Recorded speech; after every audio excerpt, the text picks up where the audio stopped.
Alors, bonsoir tout le monde, pour ceux-là qui ne m'ont pas entendu la première fois. Bienvenue à cette réunion du conseil municipal du 9 septembre. Et, sans plus tarder, on va procéder avec la reconnaissance du territoire. La ville de Dieppe reconnaît que la terre sur laquelle elle tient ses activités fait partie du territoire traditionnel et non cédé des Mi'kmaq. En deuxième lieu, chers collègues, ayons la sérénité d'accepter les choses que nous ne pouvons changer, le courage de changer les choses que l'on peut et la sagesse de connaître la différence. Alors, encore une fois, merci, bonsoir. Aucune annonce spéciale. Alors, j'appelle la réunion à l'ordre. Et nous avons un quorum pour,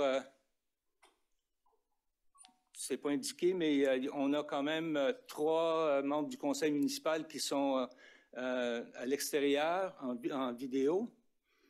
Et ce qui fait qu'on a une équipe complète pour la réunion.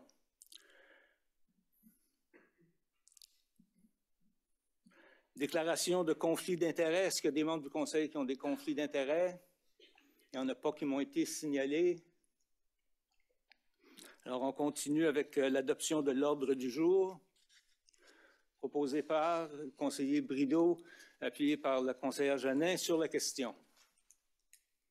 Aucune question. Ceux qui sont en faveur de la résolution, signifiez-le par un oui. De l'avis contraire, par un non. La résolution est adoptée telle que présentée.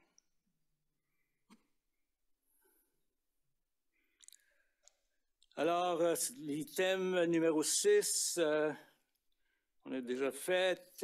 On est rendu au numéro 8.1, demande de renseignement des membres du conseil aux représentants de la GRC.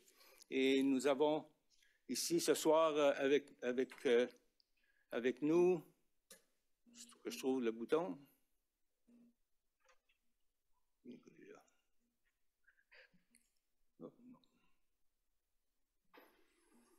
On n'a pas changé les noms dessus, c'est ça qui arrive. Alors, M. Benoît Jolette, le superintendant de Kodiak. Bonsoir, M. Jolette.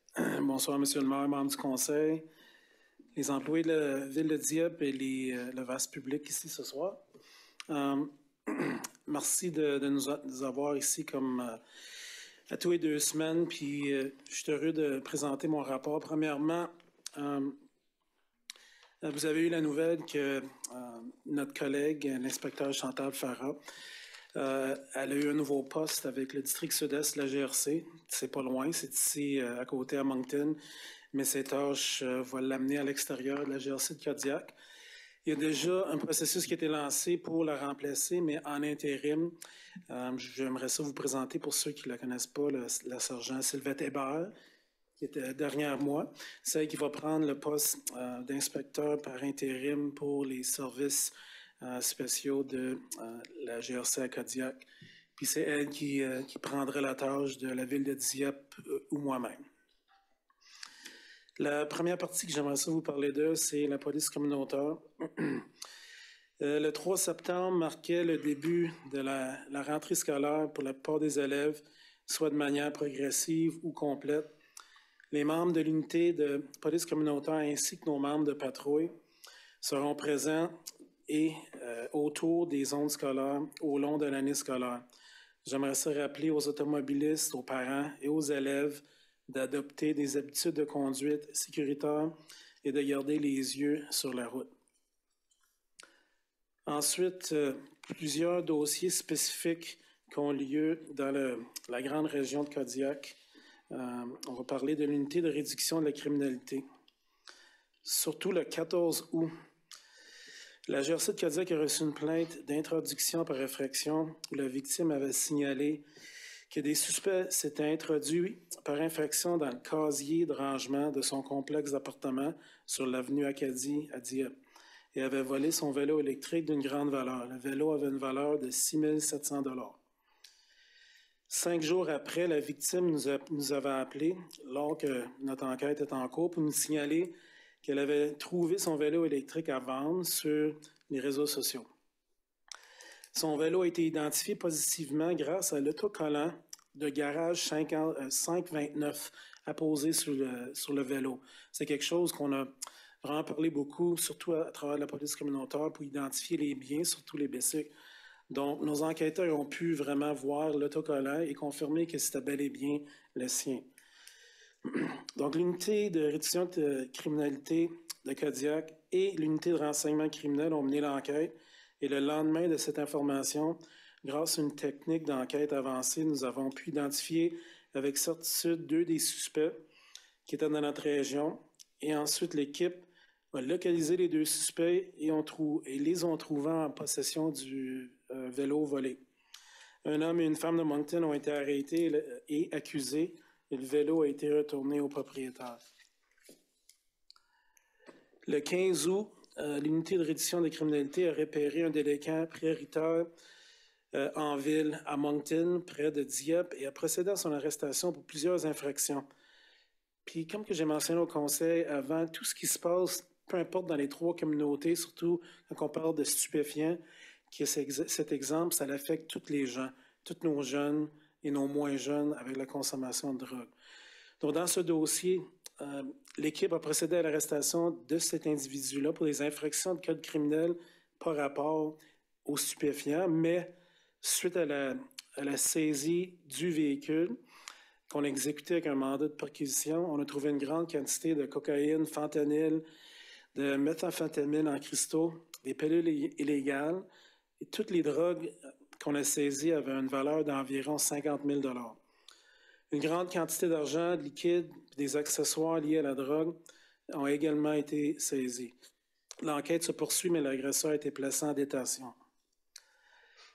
Le 9 septembre, les membres de l'équipe de réduction de la criminalité ont repéré une femme qu'on recherchait en vertu des mandats d'arrestation sur le boulevard Wheeler, proche du centre d'achat Champlain.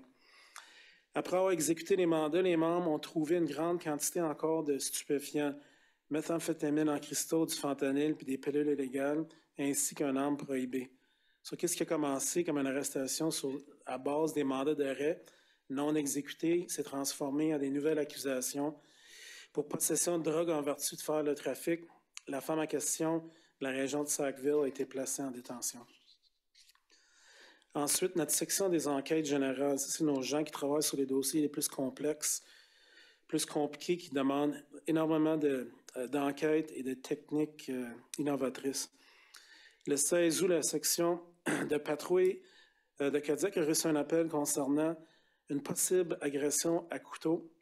Après avoir reçu le premier appel et se rendre sur les lieux, les membres ont découvert que le suspect avait fui les lieux avec une complice. La victime a été transportée à l'hôpital avec des blessures graves, mais sa vie n'était pas en danger et la victime s'en est sortie. L'enquête a ensuite été menée par notre section d'enquête générale. Puis grâce à un travail sans arrêt, on a pu identifier le suspect. Et le 27 août dernier, suite à l'information qu'on a reçue, on a pu localiser l'individu et rentrer dans la résidence où il se cachait et procéder à son arrestation. Donc, grâce au travail de toutes les équipes, le suspect principal a été localisé et gardé en détention pour ce dossier-là et un autre dossier de violence sans rapport au premier. Le 28 août, l'unité de lutte contre l'exploitation des enfants sur Internet du Nouveau-Brunswick a reçu des informations concernant une délinquante qui avait récemment distribué de la pornographie juvénile en ligne située dans notre région. Notre équipe provinciale ainsi que notre section des enquêtes générales et d'autres membres de la GRC de Kodiak ont immédiatement attribué des ressources intensives à ce dossier, comme vous pouvez l'imaginer. Puis compte tenu de l'urgence des circonstances, nos membres se sont rendus immédiatement à la résidence du suspect et ont pu secourir 2 jeunes enfants victimes des agressions et mettre une femme en détention. Nos partenaires du ministère de Développement social ont été contactés. Ils nous avaient lancé un mandat de perquisition le lendemain, ce qui nous a aidé à fournir des précieuses preuves du crime, puis l'enquête se poursuit. Dans le même genre de dossier, la même journée, le 29 août, la même équipe était ici pour faire un autre mandat de perquisition à une autre résidence dans notre coin, où on avait eu de l'information que l'individu participait dans le partage de pornographie juvénile. Dans ce dossier ici, un homme a été arrêté à la résidence et divers appareils électroniques ont été saisis. Puis comme que j'ai indiqué précédemment, ces dossiers sont extrêmement complexes et nécessitent des compétences et techniques d'enquête spécialisées, mais surtout ces dossiers sont extrêmement douloureux, traumatisants, non seulement pour les victimes, les familles, les amis, les proches, mais aussi pour les policiers et les policières qui font les enquêtes de ce genre de dossiers-là. Puis je suis extrêmement fier de notre équipe puis de nos partenaires sur ces dossiers-là, des deux dossiers-là en particulier. Enfin, notre section des patrouilles, un dossier que je voulais juste parler du conseil qui est arrivé la semaine passée, le 3 septembre, juste après l'heure du dîner. Un de nos membres de patrouille tentait de procéder à un contrôle routier pour un véhicule dont l'immatriculation était expirée. Pendant que le membre parlait au conducteur puis essayait d'avoir plus de détails d'eux, le suspect a commencé à faire marche arrière dans son véhicule et a commencé à percuter le véhicule de police. Le membre a alors pu bloquer le véhicule suspect contre un immeuble et son véhicule de police, mais le conducteur et sa passagère ont tenté de fuir les lieux. Et lors de sa fuite, la passagère a même essayé de voler le véhicule de police qui était sur la scène. Mais un passant a aidé le policier qui était seul à empêcher le vol. Le membre qui a réussi à mettre l'homme sous arrêt et d'autres membres qui sont arrivés rapidement à ces lieux ont pu prendre la relève de notre citoyen extrêmement brave qui nous a aidés à cette situation. Après avoir effectué, une fois après l'arrestation, les membres ont trouvé une quantité importante de cigarettes de contrebande, des accessoires liés à le trafic de drogue, puis un fusil de chasse avec le canon de coupé. J'aimerais personnellement remercier le membre du public qui est venu en aide de notre membre. Heureusement, personne n'a été blessé. Mais bien entendu, nous ne voulons pas que les membres du public interviennent dans des situations dangereuses malgré tout ça. Et finalement, j'aimerais ça remercier la Ville de Dieppe, nos partenaires, les organisateurs, les bénévoles, pour les excellents résultats que nous avons constatés durant le festival de musique country YQM ici à Dieppe. La GRC de Cadillac avait identifié une équipe de commandement dédiée responsable de l'organisation et de l'exécution opérationnelle du concert. C'est du travail qui avait commencé tôt en 2024. Puis grâce à cela, aucun incident majeur a été signalé et les spectateurs comme les résidents ont pu profiter d'un calme relatif. Puis près de 64 000 personnes ont assisté au concert sur les 3 jours. Encore une fois, merci à nos partenaires pour leur aide et leur dévouement à faire de cet événement une réussite et on a hâte de voir l'année prochaine. J'aimerais ça signaler un employé spécifique de la Ville de Dieppe, M. Sean Degg, qui est ici ce soir, son excellent travail à nous fournir de l'assistance informatique, pouvoir nous connecter, tout ce qui se passait sur le site à notre camion de commandement. On a même essayé de le recruter pendant qu'on était là. Merci, M. le maire. Merci bien pour votre présentation. Est-ce qu'il y a des questions de la part du conseil municipal, de membres du conseil?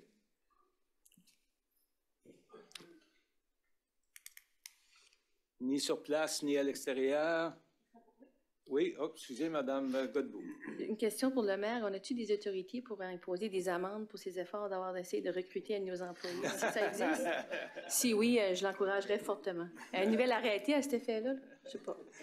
Oui, merci pour l'intervention, mais je pense qu'on va vivre avec ce qu'on a. On est content de l'avoir, puis il fait un excellent travail, puis c'est pas la première fois qu'il qu'il supporte la GRC dans des dossiers. Je me souviens d'un en particulier en face de l'hôtel de ville lorsqu'il y avait eu un accident. Puis le bonhomme qui avait fait l'accident racontait toutes sortes d'histoires de qu'est-ce qui avait arrivé, puis pourquoi ça lui avait arrivé, puis c'est ci, puis c'est ça. Mais quand Sean a partagé la vidéo, c'était une histoire totalement différente, là, puis je sais que c'est bien. Alors, merci encore une fois. Merci. Autre question de la part des membres? Oui? Non? C'est tout? C'est tout? C'est tout à l'extérieur aussi? Alors, merci encore une fois. L'item 8.2, audience publique concernant modifiant les proposés au plan d'aménagement municipal, l'article 2017, excusez-moi, 2017, arrêté de zonage, zone 10, 2021, trait d'union 12, au 255 avenue Acadie, 253, excusez-moi, on devrait le savoir maintenant. À la présentation de Nassim, de notre employé Nassim Sidomat sur le sujet. Alors, bonsoir, bienvenue. Oui, bonsoir Monsieur le maire, membres du conseil, mesdames, messieurs de l'assistance, bonsoir à tous. Donc, Monsieur le maire, cette audience publique se fait dans le cadre de la demande de rezonage suite au projet 253 avenue Acadie. Donc, pour rappel, une première présentation concernant cette demande a eu lieu en date du 24 juin dernier, donc lors de la présentation publique. Étant donné que cette requête inclut une modification au plan municipal et une modification à l'arrêté de zonage, donc nous sommes aujourd'hui rendus à la deuxième présentation sur ce même dossier. Donc lors de cette présentation, nous allons faire un rappel de l'échéancier de la procédure d'amendement. Par la suite, une mise en contexte et un bref descriptif du projet proposé. Puis nous allons mettre en évidence le point dérogatoire qui est à envisager dans le cadre de cette procédure. Et pour conclure, donc, les amendements qui sont proposés. Donc en termes d'échéancier, le processus d'amendement a été entamé le 27 mai avec l'ouverture du dossier. Suite à cette réunion a été fixée, donc, comme je le mentionnais, la présentation publique le 24 juin. L'audience publique est aujourd'hui, donc le 9 septembre. Le passage devant le CCU est prévu pour le 18 septembre et puis le 15 octobre pour une prise de décision du Conseil. Donc, en termes de consultation, dans le cadre de cette procédure de rezonage et en conformité avec les dispositions réglementaires présentes dans la loi sur l'urbanisme, donc des avis publics en plus d'une fiche d'information projet ont été adressés, que ce soit par envoi postal ou directement aux propriétés, donc sur un rayon de 100 mètres autour du lot qui est visé par cette procédure de rezonage, mais aussi l'avis a été publié donc sur le site web de la ville. Donc la diapositive ci-contre met en exergue ces différents documents. Donc comme vous pouvez le constater, il est présenté un résumé du projet envisagé, mais aussi l'échéancier du processus incluant donc les dates butoirs de l'audience publique et de la présentation publique. Cela donc dans l'objectif est de recueillir les différents commentaires, voire les inquiétudes potentielles suite à la perspective de ce rezonage. Il est à noter, Monsieur le maire, qu'à ce jour, et suite à l'envoi des avis et la présentation publique passée, donc nous n'avons recueilli aucun commentaire dans ce cas-ci. Donc, pour rappel, la demande vise le terrain situé au 260 rue Normandie, portant le NID 00673160, qui se situe en zone résidentielle urbaine. Donc, comme indiqué, le lot concerné par la procédure de rezonage fait partie d'un terrain qui englobe donc 4 lots distincts. 3 des terrains sont zonés CC et puis celui aussi qui est zoné RU. Donc l'objectif de cette demande consiste en le rezonage du lot RU vers la zone CC afin de pouvoir amalgamer au futur donc les 4 terrains pour pouvoir accommoder le projet.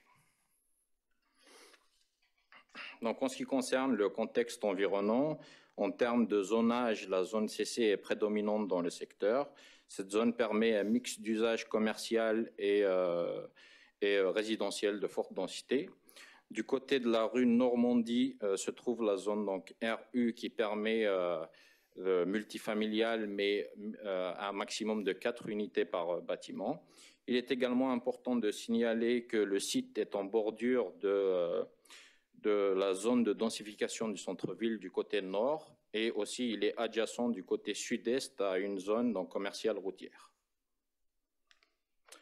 Donc, le projet proposé se développe en forme de bâtiment d'angle avec un alignement sur la rue Normandie et un alignement sur l'avenue Acadie. Donc, suivant cette configuration, la majeure partie du terrain du lot sujet au rezonage sera dédié essentiellement à la voie d'accès et une série de places de stationnement. Donc, de ce fait, l'emprise du bâtiment au sol va toucher qu'une petite partie du terrain visé par le rezonage et va permettre d'assurer un recul de 13,5 mètres de la ligne de propriété adjacente, donc du côté est. Alors, en termes de volumétrie, le bâtiment est à 5 étages, abritant 65 unités de logement, donc avec des espaces commerciaux le long de l'avenue Acadie. Donc, en ce qui concerne le point dérogatoire, le projet tel que proposé ne respecte pas l'exigence de l'alinéa 6.2.3i de l'arrêté de zonage, lequel stipule qu'un ratio minimal de 75% devrait être assuré entre la largeur de la façade du bâtiment et la largeur de la façade de l'eau. Donc, dans ce cas-ci, on arrive à peu près 67%, ce qui est au-dessous donc, de la limite réglementaire sur cette zone. En termes d'amendements, donc les amendements proposés, c'est la modification à la carte d'affectation des sols passant d'une affectation résidentielle vers une affectation centre-ville, et puis une modification à la carte de zonage passant de la zone résidentielle urbaine vers la zone commerciale du quartier central des affaires. Si vous avez des questions. Merci. Question de la part des membres du Conseil.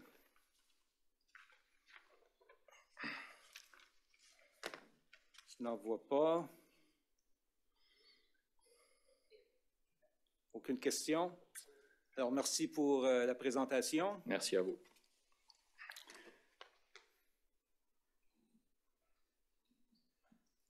Alors, ça nous amène à l'item 9, questions du public.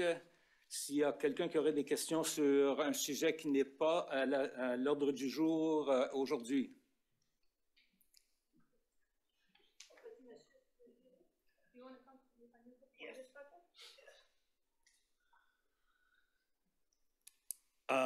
My name's Keith Carter, and Mr. Carter, how are you? yes. Well, Je m'appelle Keith I don't Carter. know right now. I came to see the mayor Alors, and the council. moi, je suis venu voir le maire et le conseil pour poser des questions. Mais je ne sais pas si je pose mes questions au bon endroit ou au bon moment. Je ne veux pas interrompre votre réunion avec d'autres sujets. Ben, allons-y. Quelle est votre question? Ben, est-ce que vous avez des règles qui gouvernent ou des règlements? Vous parlez de combien de règles? Ben, il y en a juste quelques-unes. Moi, je suis propriétaire de Amiro Gardens, un lotissement ici sur un lotissement ici à Dieppe, et on me dit qu'on ne peut pas prendre de l'expansion. Et on nous dit qu'on ne peut plus bâtir et chaque fois que je pose des questions, j'obtiens toujours la même réponse. Je peux pas le faire et personne ne peut m'offrir une réponse. Et c'est pour ça que je suis là ce soir. Et pour ce qui est des lots disponibles à Dieppe, Bon, on est toujours à la recherche, constamment à la recherche de l'eau, et on ne me laisse plus faire le travail. Mais ils ont approuvé un plan de 250 lotissements dans les années 90, et maintenant on me dit que je dois avoir 2 entrées sur le lot. Donc, j'ai construit une deuxième entrée et ensuite on m'a dit que je ne pouvais plus bâtir. Monsieur le maire, je crois que c'est sur la rue Amiraux.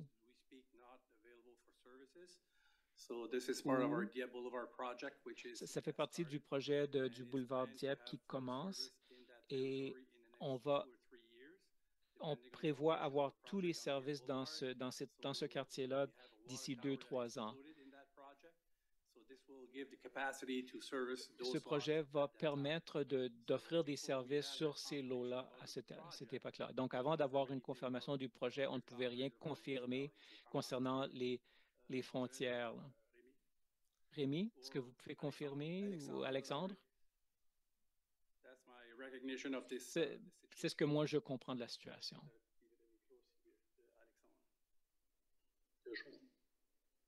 Oh, il a changé de place, c'est pour ça. OK. Non, juste le jaune à côté. Merci, Monsieur le maire.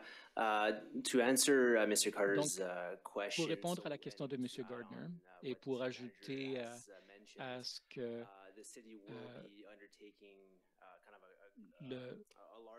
le directeur général a dit, la Ville va entamer un exercice dans ce coin-là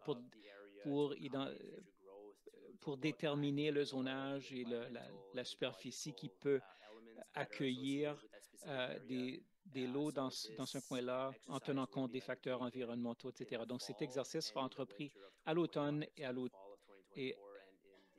à l'automne 2024 et en hiver 2025. Mais ils ont reçu l'argent en 92 pour faire le boulevard Dieppe, mais ils l'ont dépensé ailleurs, mais ils avaient assez d'argent, ils ont reçu assez d'argent du gouvernement fédéral pour faire le travail, mais donc ça fait 30 ans. Ça prend combien de temps? Bien, je ne sais pas où vous avez obtenu votre information, mais je peux vous dire que l'argent pour le boulevard Dieppe a seulement été annoncé en janvier de cette année. Alors, nous attendons comme vous avez attendu. Moi, j'aurais bien aimé avoir l'argent, mais maintenant qu'on a les fonds, il y a une place en place, il y a un plan en place. Je sais où vos propriétés se situent. Nous avons déjà discuté de cette question-là avant. Bon, donc on vous a donné une réponse. C'est peut-être pas la réponse que vous voulez pour le moment, mais le projet va prendre environ 2 ans, probablement plus que 2 ans. Donc, il ne faut pas avoir des attentes trop élevées. Nous devons construire et installer une tour dans ce secteur-là pour aider à pressuriser l'eau, pour que quand vous construirez, les gens qui vont acheter les maisons vont avoir assez de pression d'eau pour répondre à leurs besoins. Donc, c'est là où nous en sommes rendus. On ne peut pas changer ça. Donc, il n'y a pas suffisamment d'eau pour le moment. Il n'y a pas assez de pression, là. Il y a de l'eau, mais il n'y a pas assez de pression. Bon, et c'est la même chose. Donc, nous avons une tour dans le parc. Et cette tour-là est là depuis 20 ans. Mais l'eau suivra là où il y a assez ou de pression, là. Bon. Bon, il y a la question d'élévation, là, oui, ça, et je comprends et que je pense, je sais que vous voulez construire et nous avons hâte de vous voir construire, mais nous ne pouvons pas. Il y a beaucoup de travail à faire avant qu'on se rende là. Donc, comme vous avez entendu, d'ici 2-3 ans, entre 2 et 3 ans. they were talking that they were going to do it way back then. On en parlait déjà en 1986 quand j'ai commencé à parler de cela. Ben oui, mais ils ont commencé à l'autre bout. Il y avait plus de pression de la population pour le faire à ce bout-ci avant d'aller à l'autre bout carrément parce qu'il y avait un si grand nombre de personnes qui venaient vivre dans cette section-là de la ville par rapport à l'autre bout de la ville. Alors, c'est une question de priorité. J'aimerais pouvoir vous donner une meilleure réponse, mais c'est comme ça. Mais le projet a été lancé. Donc, je sais que les services d'ingénierie ont maintenant commencé, depuis qu'on a eu la confirmation du gouvernement fédéral ainsi que le gouvernement provincial, pour avancer avec la tour d'eau. Donc, il y a beaucoup de personnes qui attendent, comme vous-même, depuis des années d'ailleurs. Certaines personnes sont même décédées en attendant. Ça fait plus de 25 ans. Oui. Depuis qu'on a ouvert le boulevard Dieppe. Et maintenant, ça commence à avancer vite. Et je sais qu'il y a beaucoup de pression pour du logement. Merci. Désolé. Quelqu'un d'autre? Si c'est sur le sujet de... Moi, je suis ici pour le point 11.3.1. Oui, et ça va être adressé par le Conseil. Quand est-ce que je peux poser mes questions sur ce point-là? Vous n'avez pas droit de vote sur quelque chose qui est sur l'agenda. Je ne demande pas le droit de vote, je demande le droit de parler. Excusez-moi, le droit de parole. Excusez-moi. Attendez une seconde, là. Je n'ai pas le droit de parole. Le dossier a déjà été traité. Maintenant, le Conseil doit prendre une décision sur le dossier. Puis ça vient de où, cette information-là, que les citoyens n'ont pas le droit de s'exprimer sur un point à l'ordre du jour? Ce n'est pas un point de l'ordre du jour, c'est un point à l'agenda, mais sur lequel le Conseil doit se prononcer. C'est là où on en est avec votre dossier. Je n'ai pas le droit de poser de questions sur un point qui est à l'ordre du jour. J'aimerais avoir le règlement qui justifie ça, là. Le règlement qui justifie ça, c'est la procédure que nous utilisons à l'Hôtel de Ville depuis toujours et qui fait qu'au point où on est rendu aujourd'hui, on est au point... Moi, j'ai des questions sur la résolution en tant que telle, là. Il y a une résolution qui a été émise, oui, qui a été publiée sur l'ordre du jour. Mais moi, j'ai des questions sur la résolution. Je les pose quand, ces questions-là? Les citoyens n'ont pas le droit de poser de questions sur une résolution. Le Conseil, les conseillers ont le droit de poser des questions sur la chose, oui. Puis les citoyens n'ont pas le droit de poser des questions sur une résolution. J'aimerais, je veux dire, ça vient de où? C'est la décision de qui, ça? Ça a été inventé ce soir avant la réunion ou c'est une vraie loi, ça? Non. Je vais consulter avec notre DG, mais ce n'est pas dans nos pratiques. OK, je demande le droit de parole sur une résolution qui va être discutée ce soir. Expliquez-moi pourquoi je n'ai pas le droit de poser des questions sur quelque chose qui va être discuté plus tard. Ça n'a pas été voté, ça n'a pas été discuté, il y a eu une audience publique. Et là, c'est à l'ordre du jour, sur une réunion du Conseil. J'aimerais qu'on m'explique pourquoi je n'ai pas le droit de parole. Vous avez eu votre droit de parole déjà dans tout le mais processus. J'apporte des points nouveaux, M. le maire, je vous promets, je ne vais pas répéter, je ne vais pas radoter, je peux couper la moitié des petites questions que j'avais, je vais juste rajouter des points nouveaux qui n'ont pas été discutés. Il s'est passé des choses, là. La dernière fois qu'on s'est parlé, c'était le 24 juin, là. Moi, j'ai des choses qui se sont passées depuis ce temps-là. Il y a eu plein de petits trucs qui sont passés, puis j'aimerais pouvoir en discuter. Je ne comprends pas quand et comment je vais pouvoir en discuter si vous nous empêchez de parler. Alors, je vais vous donner le droit de parole, mais je ne vais pas me retrouver à encore passer 60 personnes une en arrière de l'autre pour répéter 60 mêmes choses, histoires qu'on a entendues la dernière fois. Alors, je vais vous permettre de poser vos questions, puis on va voir où on va aller avec ça. Ma première question, c'était pas prévu, mais je vais vous demander si les citoyens n'ont pas le droit de parler le soir de la réunion du Conseil, quand est-ce qu'ils ont le droit de s'exprimer? Je ne veux pas que vous me répondiez, mais c'est pas correct. J'aimerais ça savoir d'où ça vient j'aimerais ça entendre d'où ça vient, puis voir où est-ce que c'est écrit que les citoyens n'ont pas le droit de poser des questions sur une résolution ou sur un élément qui est sur l'ordre du jour. En fait, je peux te poser une autre question qui n'était pas dans le texte, là? Quand j'ai des problématiques avec les procédures, là, puis que je pense qu'il y a des vices de procédure qui se passent ici, je m'adresse à qui? C'est qui l'instance supérieure à qui vous répondez, vous autres? Parce que ça fait quelques fois que je viens ici, puis je vous pose des questions, puis là, vous me regardez comme si je venais d'une autre planète, puis vous n'avez pas les réponses. Alors, c'est qui c'est qui ton boss? C'est à qui vous vous rapportez? Aux citoyens. Non. Quand je pense qu'il y a des vices... C'est pour ça que je vous donne, mais ceci... le droit de parole. Là. C'est pour ça que je vais donner le droit de parole. Là. C'est que ça fait plusieurs fois que je vous pose des questions, puis il n'y a personne qui me répond.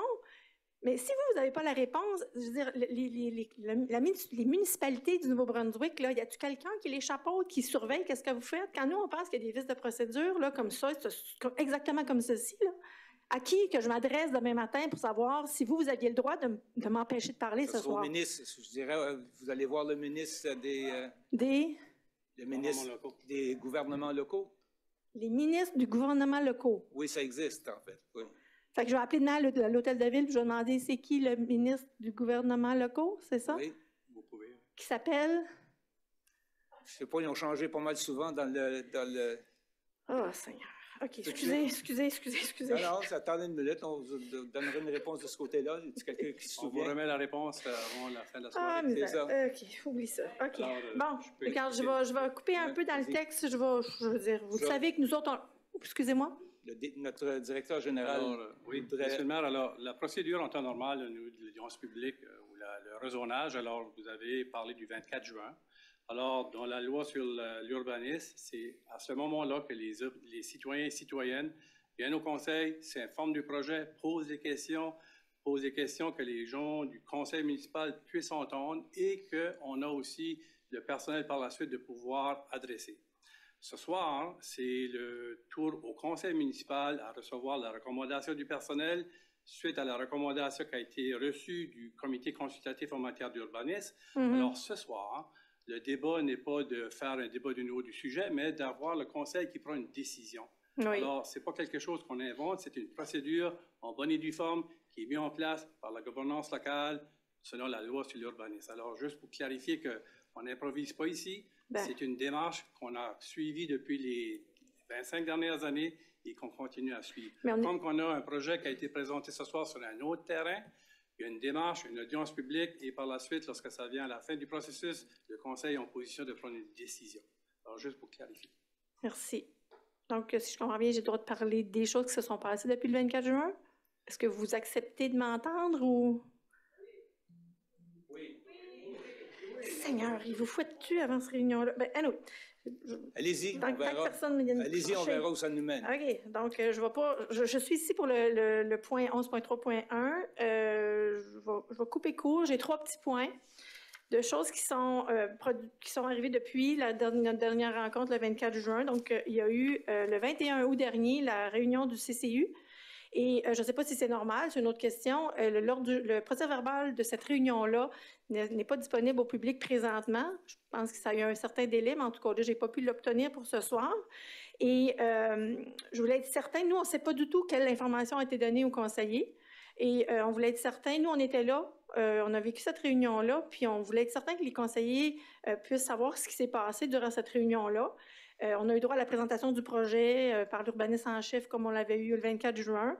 Puis, on a eu une révision complète, totale, détaillée, fastidieuse, je dirais, très académique de tout le plan d'aménagement de la ville de Dieppe. Et ça a duré 1 heure. Donc, pendant 60 minutes, on a essayé de nous expliquer où et comment ce projet-là s'harmonisait avec le plan d'aménagement. Ensuite, il nous a présenté les 5 dérogations, parce que ça, c'est un autre élément nouveau. Il n'y a plus seulement 4 dérogations demandées par le développeur, il y en a 5. Et ensuite, il nous a présenté les 13 recommandations des employés de la ville. 13 recommandations, pas une, pas deux, 13 recommandations. Ensuite, le comité a eu le droit de parole. Je vais vous dire qu'ils avaient l'air un peu déboussolés après 1 heure de présentation. Et ça a été un red flag pour eux, c'est le mot qu'ils ont employé. Ils se sont demandé pourquoi on a besoin de nous expliquer tout ça. Ils se sont posé beaucoup de questions sur les dérogations, 5 dérogations Ça n'avait jamais été vu. Puis ces gens-là avaient l'air des gens d'expérience. Ce n'était pas leur première réunion. Ils se sont demandé, y a-t-il une limite? Est-ce qu'il y a une limite de dérogation qu'un développeur peut demander pour faire fitter un projet qui ne fitte pas? Parce qu'au final, quand on regarde ça, il y a 5 dérogations, 13 recommandations, ça fait 18 modifications qu'il faut faire à ce projet-là pour qu'il soit acceptable. Est-ce que vous accepteriez qu'on vous propose comme citoyen 18 modifications sur une résidence unifamiliale? Je ne pense pas. Pendant cette réunion-là aussi, on a essayé de nous convaincre que ça s'harmonisait avec le plan de densification. Puis là, je voulais apporter le DIEP-MAG que vous nous avez publié. Nous, on est ici.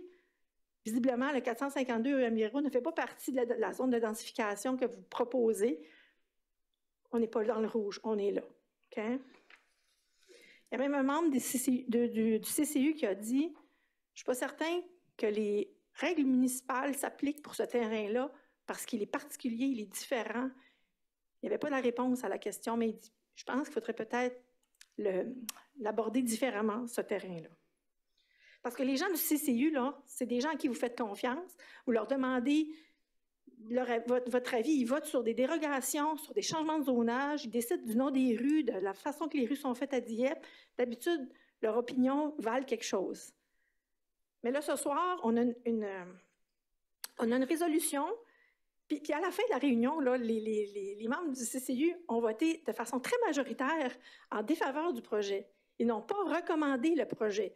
Je ne sais pas si c'était écrit, qu'est-ce qu'ils vous ont donné comme information, mais c'était très clair, c'est une position majeure. Puis là, ce soir, dans la résolution que vous nous proposez, premier point, la Ville recommande de rejeter les recommandations du CCU. On leur fait confiance à l'année longue, mais pour ce projet-là, ça ne vaut pas de la chenoute. Les citoyens n'en veulent pas, le CCU ne le recommande pas, mais la Ville recommande de rejeter cette recommandation-là. Puis l'autre point sur la résolution que je ne comprends pas, c'est que vous nous listez 13 modalités dans lesquelles sont cachées les 5 dérogations. Pourquoi les 5 dérogations ne sont pas listées de façon claire? Il y a même 3 dérogations sur le point numéro 5. On dirait que c'est un cherche-et-trouve. Vous avez caché des dérogations dans le milieu des modalités entre « il faut conserver un pommier » puis la hauteur de la bâtisse, il y a une limite. Une dérogation, ce n'est pas une modalité. Une dérogation, c'est un règlement, c'est dans les règles municipales. C'est pas, on met une plaque commémorative, là. C'est des choses importantes. Je ne comprends pas. J'aimerais ça que vous m'expliquiez après pourquoi que c'est fait comme ça. Mon deuxième point, c'est l'étude de circulation. Quand on s'est rencontrés la dernière fois, on ne l'avait pas eu. Je l'ai dit au CCU, puis je ne sais pas si vous l'avez su, mais cette étude de circulation-là a été faite la semaine d'études de l'Université de Moncton. Coïncidence, je ne le sais pas. Ça a été fait la semaine où on refaisait l'asphalte sur la rue Amiro, juste en amont du projet. Tout le monde passait ailleurs parce qu'il y avait tellement de trafic, il y avait juste une voie pour les deux sens. Puis ça a été fait un jeudi-vendredi, alors qu'habituellement, des études de circulation, tu ne fais pas ça un vendredi. Fait que c'est sûr que de faire une étude de circulation les jours où il n'y a personne sur la rue, ça donne des résultats qui ne sont peut-être pas valides. Mon dernier point, c'est probablement le plus gros point, là. Depuis le 24 juin, il y a des gens parmi vous qui nous ont dit que vous aviez les mains liées, que le développeur était pas en faute, que le développeur avait investi beaucoup d'argent, que le développeur avait des droits et qu'il allait vous poursuivre si vous n'allez pas de l'avant avec le projet. On aimerait savoir de quel droit on parle ici, puis à quel titre il pourrait poursuivre si les étapes sont faites correctement. C'est un usage conditionnel à l'approbation du conseil. C'est clair? À quoi ça rime tout ça? Pourquoi nous faire venir ici, nous faire une audience publique, nous demander d'écrire des lettres, discuter, déranger les gens du CCU pour une réunion interminable? Puis si, de toute façon, c'était déjà décidé d'avance que vous alliez l'accepter, le projet, parce qu'il y a une possibilité d'une poursuite. Vous êtes-vous engagé avec le développeur? Est-ce que toutes les décisions de la Ville de Dieppe vont être acceptées parce qu'on va peut-être se faire poursuivre? On est obligé de défigurer notre ville et de saccager nos espaces verts parce qu'il y a un développeur de la Nouvelle-Écosse qui a décidé d'acheter un terrain. C'est un gros risque, mais ce n'est pas à nous, les citoyens, de payer pour ça. J'ai fini. Non, j'ai pas fini.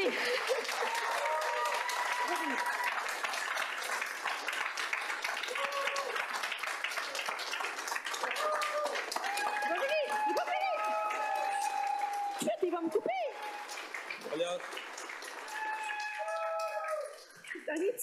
Dernier petit point, puis c'est un autre élément nouveau. Je veux juste vous rappeler, les élus, que vous êtes venus chez nous cogner à ma porte, dans nos portes, nous déranger pendant notre souper pour nous dire de vous faire confiance, que vous allez bien nous représenter. Là, on a des citoyens, oui, on a des citoyens de partout à Dieppe, on a même des gens de l'extérieur de la ville qui viennent on met notre confiance en vous ce soir. Vous savez qu'est-ce qu'on veut? Non seulement vous le savez, vous nous avez fait faire un sondage. C'est un élément nouveau, puis je ne comprends pas pourquoi ce n'est pas sur l'ordre du jour aujourd'hui. Vous avez fait un sondage. On est venu ici écrire sur des petits post-it pourquoi on est venu à Dieppe. Qu'est-ce qu'on rêve pour Dieppe? C'est quoi les défis de Dieppe? Puis les résultats du sondage sont en ligne. Là. Je ne sais pas si vous les avez vus, mais qu'est-ce qui revient le plus souvent? C'est ça. Bon, il y a le français qui est un autre dossier, mais c'est la proximité avec la nature, les espaces verts. C'est ça qui revient. Vous avez demandé aux enfants, c'est quoi leur priorité pour Dieppe? Protéger les arbres et l'environnement. À un moment donné, c'est ça qu'on veut. Nous, on veut pas de ce projet-là. Le CCI ne le recommande pas. Vous êtes là pour nous. Vous nous représentez. J'ai de la misère à comprendre ce qui se passe. Il y a le développement de la ville qui se fait de façon anarchique. On se créerait au Far West. C'est sauvage. C'est pas ça qu'on veut. On vous l'a dit, qu'est-ce qu'on veut? On veut des espaces verts, on veut l'identité acadienne, le français, c'est ça qui revient à toutes les questions à un moment donné. Donc, je mets toute ma confiance en vous. Puis nous, on est là pour vous supporter. Tous les citoyens de la ville de Dieppe vous supportent, chers conseillers. Fait que votez ce soir avec la raison pour laquelle vous êtes là. Merci beaucoup. Merci, Monsieur le maire. Merci beaucoup.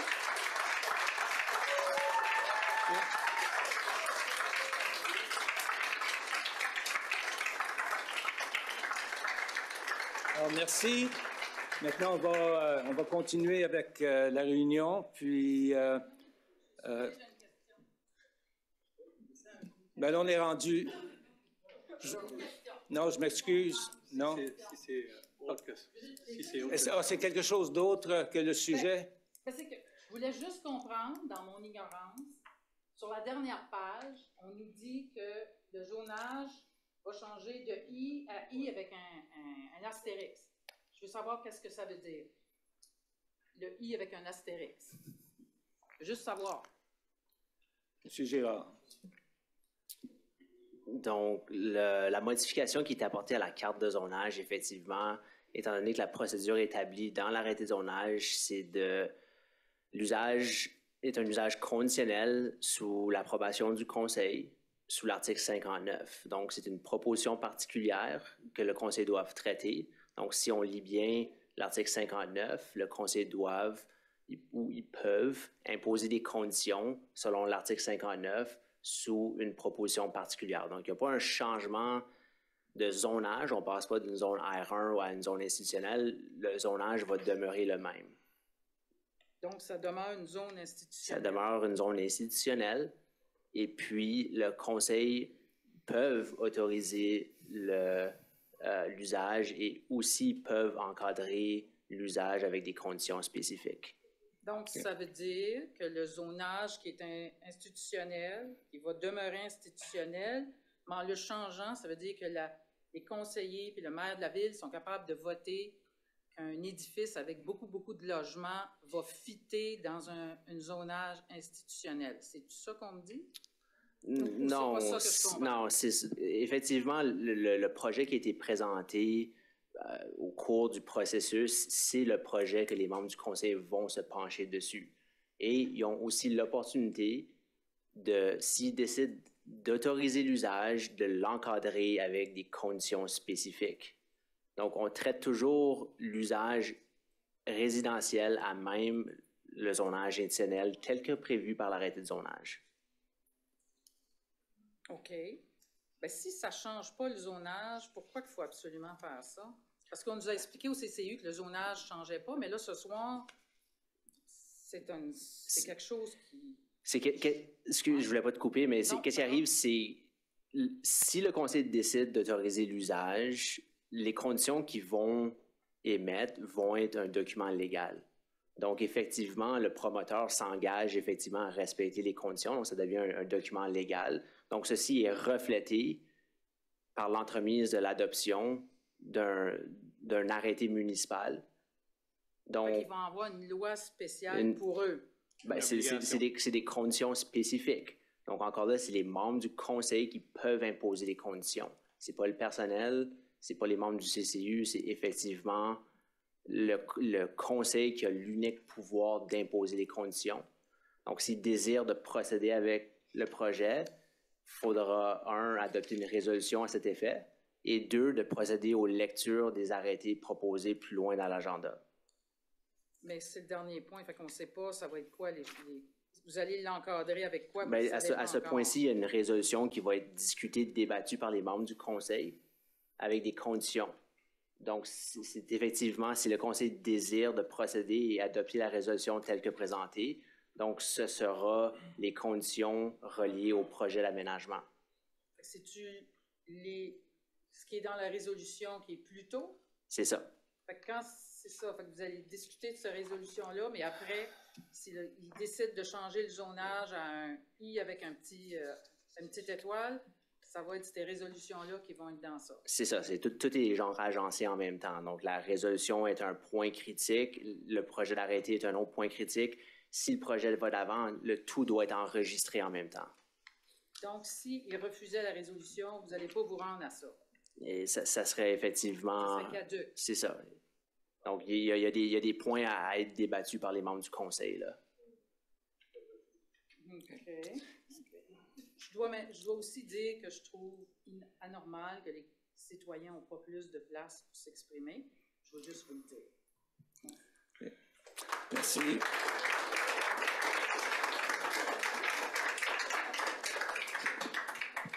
Alors maintenant, pour informer tout le monde de prochaine étape. Maintenant, on est rendu, M. le maire, à adopter le procès-verbal de la réunion du 12 août, le sujet 10. S'il n'y a pas d'autres questions, je peux vous permettre. Non. Alors, c'est ça. Alors, ça nous amène maintenant à l'item 11. 10. Excusez-moi, 10, adoption du procès-verbal. Et au 10.1, réunion ordinaire du Conseil du 12 août dernier. Alors, pour la résolution proposée par la conseillère Turgeon-Roy, qui est appuyée par la conseillère Jeannin, sur la question. Aucune question. Ceux qui sont en faveur de la résolution, signifiez-le par un oui. De l'avis contraire, par un non. Alors, le procès-verbal de la réunion du 12 plutôt, est accepté. Motion mémorandum à l'item 11.1, finances. Comme premier dossier, M. le maire et membres du Conseil, périodiquement, on fait des révisions à certaines politiques et ce soir, on propose de réviser la politique EXP-D1 de 2024 pour les incitatifs financiers visant la densification immobilière de notre centre-ville. Trois éléments clés de la révision qui est apportée. Dans la zone A et B, on permettait d'avoir un incitatif de densification pour 3 étages et plus. Comme vous le savez, dans cette zone, le 3e étage est inclus dans le développement. Alors, on pense qu'on est rendu à une étape où on devrait simplement donner des incitatifs pour des projets de densification de 4 étages et plus. Alors, ça, c'est un des premiers éléments qu'on propose comme changement significatif. Le deuxième, on fait référence ici au programme d'incitatif pour le logement abordable. Alors, si les développeurs veulent intégrer des projets de logement, on va avoir une référence qui fait le lien à cette politique-là. Et aussi, on fait certaines précisions sur le texte pour clarifier certaines interprétations qui pouvaient apporter certaines confusions. Alors, en gros, c'est ça les éléments clés de la révision qui sont minimes. Je pense que c'est la 3e fois qu'on apporte une révision à cette politique depuis son existence. Alors, c'est pour votre considération et si vous avez des questions, sentez-vous bien à l'aise de le faire. Merci pour la lecture de la résolution. Madame Jeannet?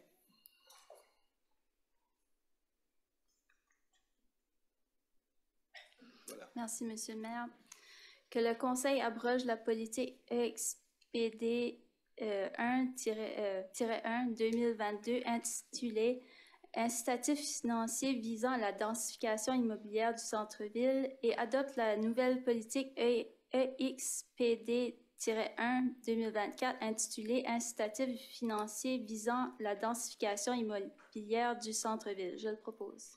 Merci. Proposé par la conseillère Jeannet, qui est appuyée par la conseillère Turgeon-Roy sur la question.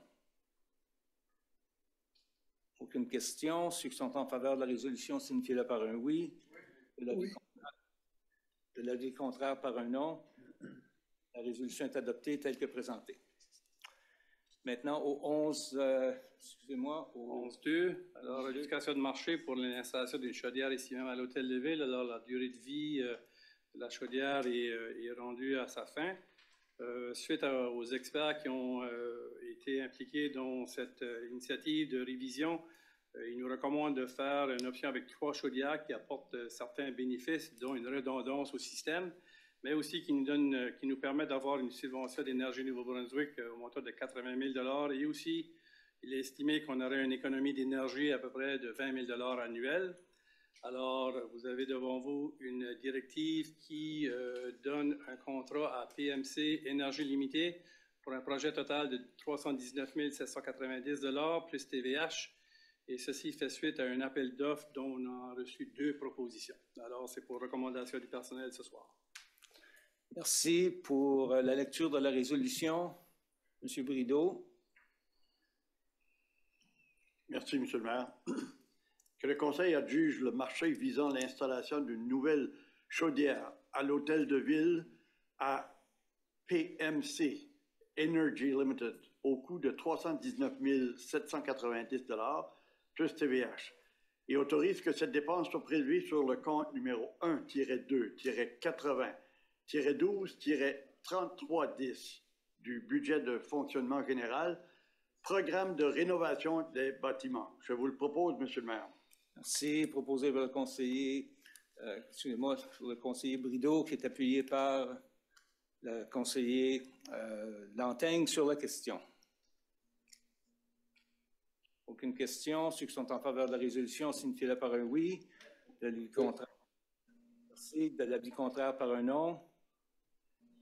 Alors, la résolution est adoptée telle que présentée.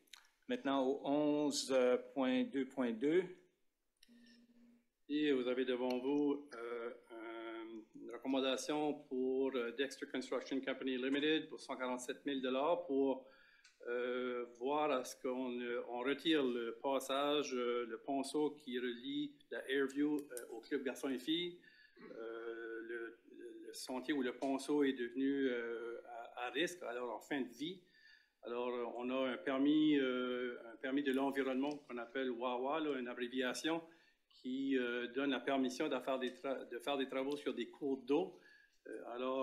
Afin d'éviter que ça empêche la circulation de la vie marine de poissons, on recommande de le faire avant le 30 septembre. On a eu un appel d'offres, 2 soumissions ont été reçues et Dexter, qui est la firme recommandée par le personnel. Et on est en train de voir à ce que le passage vers l'accès du Club Garçons et Filles soit complémentaire. Alors, on est en train de regarder une alternative pour donner un accès aux gens de ce quartier vers le Club Garçons et Filles. Merci pour la lecture de la résolution. Excusez-moi, Monsieur Lanteigne. Merci, Monsieur le maire. Donc, le Conseil adjuge le marché visant le projet intitulé Pensons Airview au soumissionnaire le moins 10 ans, soit Dexter Construction Company Limited, au coût de 147 000 plus TVH, conformément à sa soumission en date du 23 août 2024, et autorise que cette dépense soit prélevée sur le compte numéro 1-2-35-63-2635, budget de fonctionnement général, fossé de drainage et ponceau TP. Que le Conseil autorise un transfert budgétaire d'une somme de 110 000 du compte numéro 7-4-20-12-8910, Fonds de réserve de fonctionnement général, Au compte numéro 1-2-35-63-2635, budget de fonctionnement général, fossé de drainage et ponceau TP. J'en fais la proposition, M. le maire. C'est proposé par le conseiller, excusez-moi, par le conseiller Lantaigne, appuyé par la conseillère Turgeon-Roy sur la question. Aucune question. Ceux qui sont en faveur de la résolution, signifiez-la par un oui. Oui. De l'avis contraire par un non. La résolution est adoptée telle que présentée. Maintenant, au 11.3.1, recommandation du CCU sur l'usage conditionnel du NID 70-60-26-10 au 45 rue Amiro. Pour la lecture de la... où on devrait... 452 Amiro. Excuse-moi, 452, je mélange toujours mes chiffres. 452 Amiro pour la lecture ou présentation. Alors, Monsieur le maire, juste peut-être dans la mise en contexte et d'expliquer aux membres du conseil qu'est-ce qui est les options à considérer ce soir. Alors, en mai dernier, une demande a été soumise par Josh Leret de Aura Construction Management, représentant Southwest Development, afin d'autoriser sous termes et conditions un usage d'habitation multifamiliale si la propriété est située au 452 rue Amiro. La propriété en question est située dans une zone institutionnelle, un zonage qui permet au conseil municipal d'autoriser une habitation multifamiliale conformément à l'article 59 de la loi sur l'urbanisme. Cela permet également au conseil d'émettre des termes et conditions. La proposition soumise est d'un bâtiment multilogement de 5 étages comportant 152 unités. Suite à cette demande, une audience publique a eu lieu en juin dernier où le projet a été présenté et où les résidents ont eu l'occasion d'exprimer leurs commentaires. Depuis cette audience, divers services municipaux ont procédé à l'analyse technique complète du projet. Cette analyse a permis au personnel municipal de déterminer que la proposition du promoteur rencontre les intentions du plan municipal. Le personnel a donc formulé la recommandation d'autoriser l'usage, mais d'imposer que cette demande soit assujettie à 13 conditions afin d'encadrer le projet. Comme l'exige la loi provinciale sur l'urbanisme, le comité consultatif en matière d'urbanisme a été demandé d'accepter ou de rejeter les recommandations du personnel municipal d'autoriser cet usage. Lors de la réunion du CCU du 21 août dernier, le comité a décidé de recommander au conseil municipal de ne pas autoriser l'usage demandé. Ce soir, le personnel municipal recommande au conseil municipal de rejeter la recommandation formulée le 21 août dernier par le comité consultatif en matière d'urbanisme. Comme mentionné plus tôt, le personnel considère que la proposition du promoteur rencontre les intentions du plan municipal. Le conseil municipal a eu l'occasion de prendre connaissance des commentaires du public, tant écrits que lors de l'audience publique. Il y a également en main la recommandation du CCU et celle du personnel.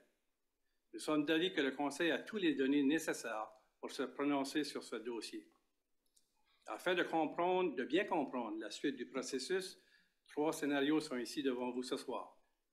En premier, si le conseil municipal rejette l'avis du CCU, le conseil a l'autorité d'accepter les recommandations du personnel telles que présentées et procéder aux premières et deuxièmes lectures de l'arrêté. En deuxième scénario, de choisir de modifier les recommandations du personnel ou d'imposer des conditions additionnelles et procéder aux premières et deuxièmes lectures de l'arrêté. Et en troisième lieu, si le Conseil accepte l'avis du CCU, le dossier tel que présenté sera dorénavant considéré comme terminé et le projet tel que proposé n'ira pas de l'avant. Alors, il appartient maintenant aux membres du Conseil municipal de prendre cette décision. Alors, Monsieur le maire, c'est devant vous pour considération ce soir. Merci. Alors, pour la lecture de la proposition, Monsieur Brideau. Merci, Monsieur le maire. Alors, soyez patient avec moi parce qu'il y a plusieurs lignes. Recommandation du CCU, usage conditionnel sous le NI 706-02-610 au 452 rue Amiro. Que le Conseil rejette la recommandation formulée le 21 août 2024 par le Comité consultatif en matière d'urbanisme, laquelle vise une demande de modification de la carte de zonage de l'arrêté de zonage Z10 2021 et autoriser l'aménagement d'une habitation multifamiliale au sein de la zone institutionnelle. Que le Conseil impose en plus que cette demande soit assujettie à l'article 59 de la loi sur l'urbanisme, en dépit de la recommandation formulée par le comité consultatif en matière d'urbanisme, le 21 août 2024, selon les modalités suivantes. Que le bâtiment de 5 étages ait une hauteur de bâtiment maximale de 16,85 mètres. Que les 2 allées d'accès à sens unique aient une largeur de 6 mètres. Que 2 rangées d'arbres soient plantées à un intervalle de 4,5 mètres le long du talus au nord du stationnement et qu'une des 2 rangées se prolonge jusqu'au bout du stationnement. Que la zone tombant requise s'étende sur une largeur de 10 mètres le long de la limite nord de la propriété ou jusqu'au talus proposé, le cas échéant. Une clôture, une haie ou un mur tel qu'exigé peuvent se situer dans les 10 mètres formant la zone tampon. Que l'aménagement du site, y compris le positionnement de l'espace d'agrément et du talus, l'alignement du bâtiment et la localisation de son entrée, mais excluant le positionnement exact des arbres à planter, qui doit respecter les modalités 3 et 4 ci-dessus, soit réalisé en respect du plan du site intitulé Site Plan, en date du 2 août 2024. Que le mur de soutènement situé contre la limite ouest de la propriété soit retiré. Qu'un marquage identifiant clairement le sens de circulation des allées d'accès, y compris des panneaux, entrée interdite, pour l'allée d'accès sortant du site soit installée. Qu'une plaque soit installée sur le site à proximité de la rue Amuro afin de décrire l'histoire patrimoniale de la propriété. Que les arbres existants, identifiés comme Tree of Interest to Remain et Exist, Standard Tree to Remain, et les boisés identifiés comme Exit Trees to be Conserved et Tree Area to be Preserved sur le plan du site intitulé Schematic Site Plan en date du 31 mai 2024 soit préservé dans la mesure du possible. Toute modification concernant la préservation des arbres mentionnés ci-dessus doivent être effectuées avec l'autorisation du service de gestion de l'environnement. Cette modalité expirera lorsque le projet d'aménagement, y compris l'aménagement paysager, sera entièrement achevé. Que des arbres cadus soient plantés avec un espacement maximal de 4,5 mètres le long de la limite sud de la propriété. Qu'un muret de maçonnerie d'une hauteur minimum d'1 mètre soit érigé dans la cour latérale sud. Aucune portion du muret ne doit être aménagée dans la cour avant réglementaire. Qu'aucun bâtiment accessoire et qu'aucune structure accessoire nécessitant un permis d'aménagement ne soit érigée sur la propriété entre le bâtiment principal et la rue Amiro. Et qu'un plan d'aménagement paysager illustrant les travaux exigés aux conditions 3, 4 et 10 soit fourni avant l'émission d'un permis d'aménagement. Que le Conseil procède aux premières et deuxièmes lectures de l'arrêté Z-10 2021-13. Monsieur le maire, je vous le propose. Merci. Proposé par le conseiller Brideau, qui est appuyé par le conseiller Jeannin sur la question. Sur la question, M. Lanteigne. Merci, Monsieur le maire. Donc, j'aimerais, avant de passer au vote, de faire part de ma réflexion sur le projet. Une chose avant, j'aimerais faire le point en tout respect envers nos citoyens. Il y a une chose qui m'agace un peu, c'est quand on accuse le conseil de ville et les employés de la ville de faire les choses de façon précipitée et de faire les choses tout croche, si on veut, de ne pas faire du développement responsable, etc. Donc, je veux juste réitérer qu'on a un personnel extrêmement compétent. On a une gamme d'experts à la table. qui étudient les différents dossiers, font des préoccupations selon leur expertise et le meilleur de leurs connaissances. Donc, il y a une chose qu'il faut réaliser ici. Non, Dieppe n'est plus ce qu'elle était. On entend ça souvent.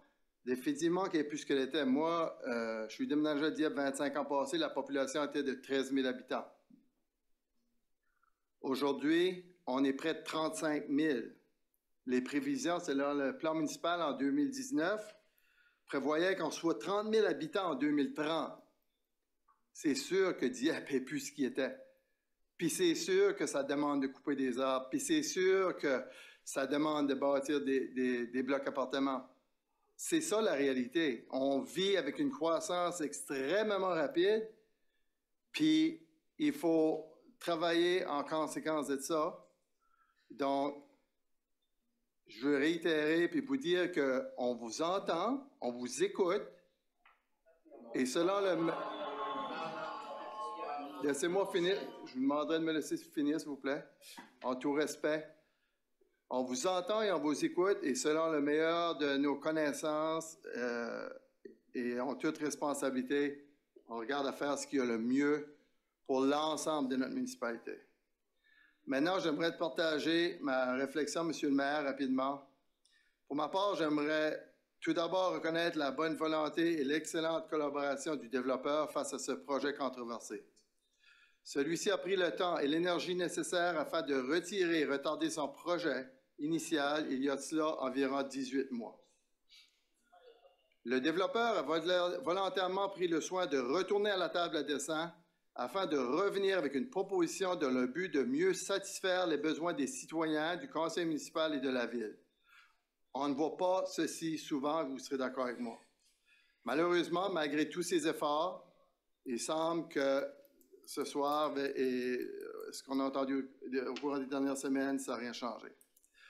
Donc, après ma discussion avec les citoyens de mon quartier, le quartier 3, et d'un peu partout dans la ville, après avoir lu et étudié les différents rapports, y compris le rapport détaillé de plus de 60 pages, je souhaite ici vous partager les résultats de ma réflexion et les motivations face à ma prise de décision.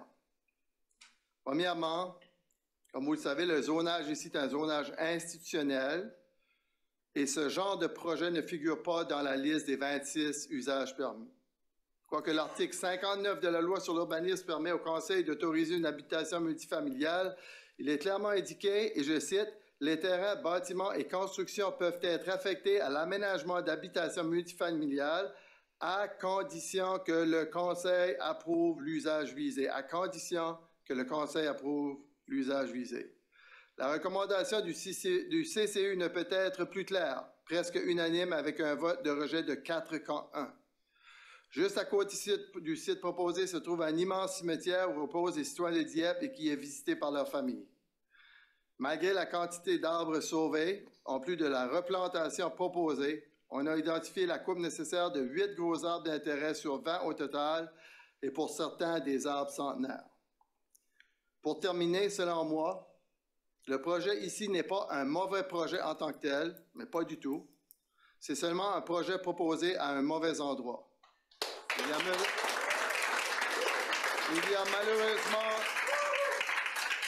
y a malheureusement beaucoup trop de contraintes. Pour ces raisons, je vais donc m'opposer au projet tel qu'il est présenté.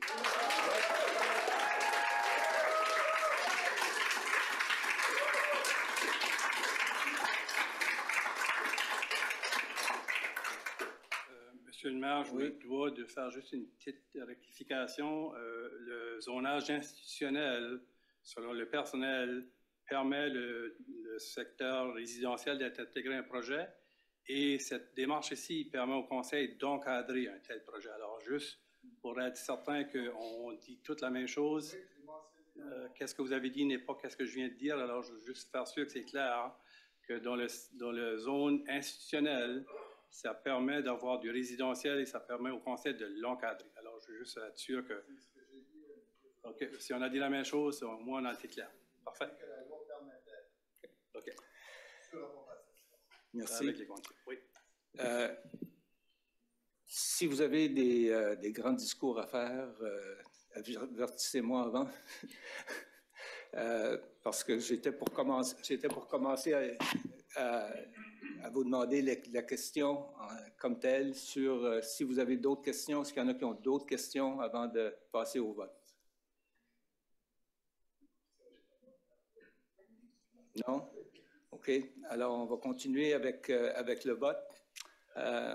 On va aller à l'extérieur. On va commencer avec le conseiller Thibodeau.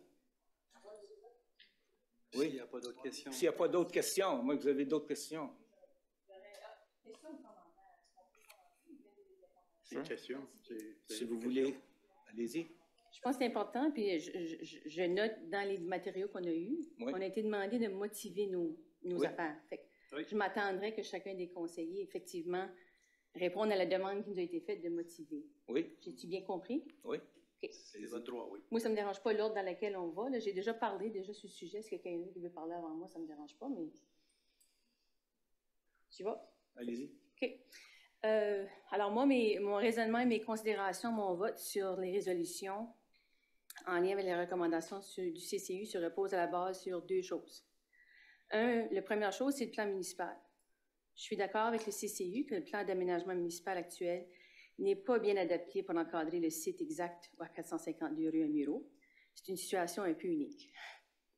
Je suis aussi d'accord avec l'analyse présentée au Conseil par les employés. Ça remarque que même si le plan d'aménagement municipal ne cadre pas bien la demande et que les principes qui soutiennent ce plan municipal peuvent, si considérés isolément, paraître contradictoires, il demeure que le plan municipal et ses principes doivent être compris dans le contexte global du plan municipal et des outils réglementaires qui en découlent. Et dans ce contexte-là, nous sommes présentés un portrait de ce qui est possible et comment le projet pourrait cadrer dans l'idéologie du plan municipal. Alors, merci aux employés de nous avoir fourni cette information. Comme conseillère, je pense que les principes d'un plan municipal doivent aussi être compris dans le contexte des décisions du Conseil depuis son adoption.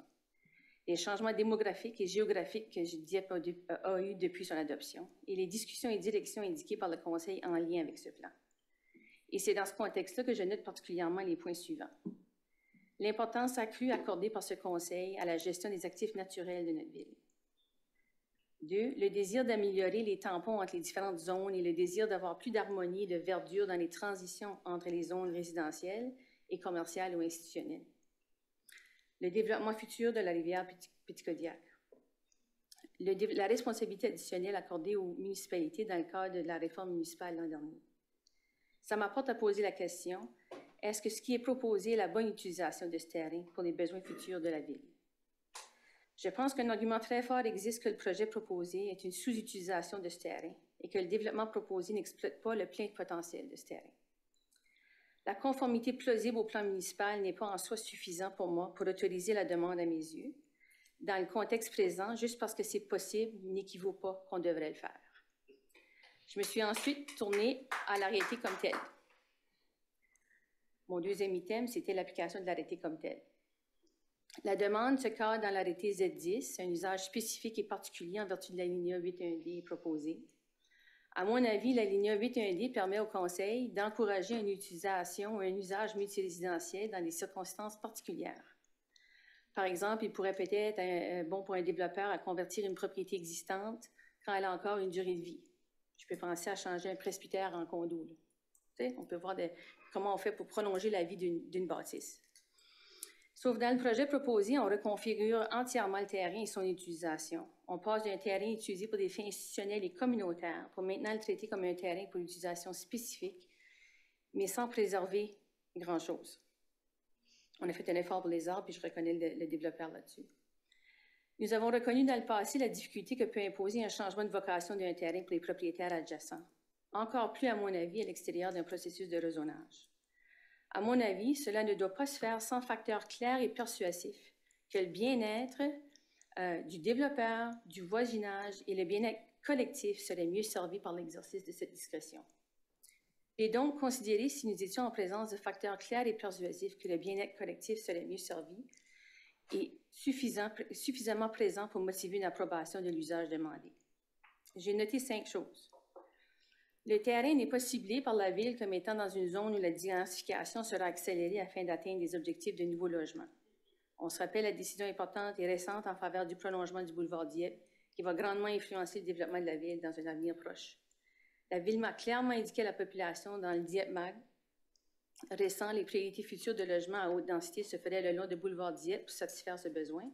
Il demeure aussi l'importance de la densification au centre-ville. On l'a vu dans le projet juste antérieur. 2, le projet ne remplit pas non plus un besoin pressant sur la question du logement abordable. Si on est en train de proposer quelque chose qui avait un bien communautaire associé, ma décision serait influencée par ça. On n'est pas en présence de ça. Le projet risque aujourd'hui et à la longue d'être incompatible avec l'usage existant du cimetière adjacent. Pourquoi imposer des mesures de tampon moins exigeantes que ceux imposés au domaine Beau Séjour où il y a un tampon entre la cour arrière des maisons sur le Vanier et le cimetière? Le diocèse a vendu le terrain adjacent à son cimetière pour satisfaire ses obligations financières envers les victimes d'abus. Ce n'était pas par choix. Alors qu'un grand nombre de nos citoyens qui bénéficient du cimetière, il nous revient de faire ce qu'on peut pour mitiger l'impact de cette décision sur eux, afin que le cimetière puisse continuer à desservir notre population pour des cérémonies et pour des moments de recueil et prières pour les familles des citoyens défunts. Accepter les termes et conditions proposés à l'arrêté dans la résolution va au sens inverse de ceci, à mon avis. Sauf le développeur, nous n'avons reçu aucune lettre d'appui au projet, contrairement à l'opposition forte du public, qui a été véhiculée à plusieurs reprises par différents intervenants, pour des raisons différentes et en passant par plusieurs moyens. Et finalement, lors de l'audience publique, les représentants de la demande n'ont offert aucun facteur persuadant pour moi pour expliquer la valeur ajoutée du projet sur le terrain. J'ai donc pas identifié comment le projet sert à remplir un besoin pressant, ni un besoin visé par la Ville ou pour le bien-être collectif méritant tolérance de points dérogatoires notés dans le dossier. Je reconnais que nous avons été présentés un dossier dans lequel le projet proposé est présenté comme rencontrant l'intention du d'aménagement municipal, permettant ainsi que le Conseil aille à l'encontre de la recommandation du CCU. C'était un travail laborieux et j'en remercie les employés impliqués dans leur analyse. Mais il demeure, à mon avis, que l'inverse peut aussi être vrai et que les raisons pour accorder l'usage ne sont pas persuasives ou suffisamment persuasives pour me convaincre que c'est dans les intérêts de la Ville et de ses citoyens d'accorder l'usage demandé, et ce, malgré les termes et conditions proposés. C'est pour l'ensemble des considérations que j'accepterai la recommandation du CCU et je voterai contre la proposition des conseillers Brideau et Jeannette.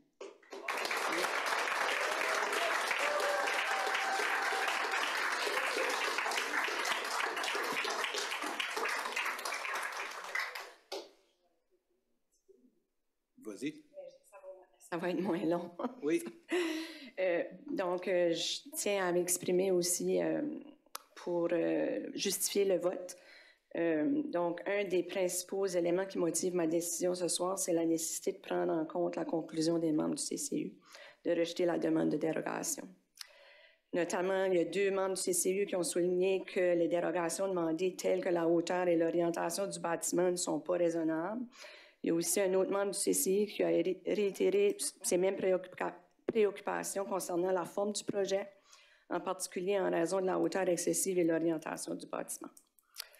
Un commentaire qui m'a particulièrement marqué, puis ça a aussi été souligné par mes collègues, ça a été marqué par celui de M. Le Breton, qui a mentionné que le plan d'aménagement municipal actuel n'est peut-être pas bien adapté pour encadrer ce site spécifiquement. Le fait que le vote aussi a été 4 contre 1 démontre que la décision et le sentiment autour de la table étaient presque unanimes. De plus, à mon avis, les nombreux commentaires des citoyens allant dans le même sens ne peuvent être ignorés.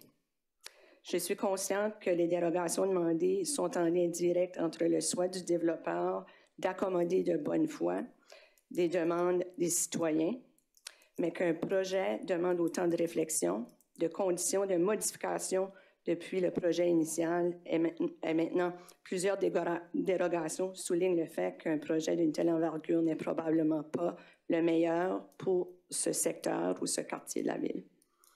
Je prends l'opportunité pour exprimer à ce point ici, il y a eu plusieurs questions sur le zonage institutionnel. Je pense que la ville a besoin de regarder peut-être mieux définir qu'est-ce qu'est un zonage institutionnel pour notre ville. Je vote ainsi ce soir pour ne pas accepter ou d'aller en faveur de la recommandation du CCU. Je vote ainsi ce soir comme citoyenne de Dieppe, mais aussi pour une citoyenne qui vous représente.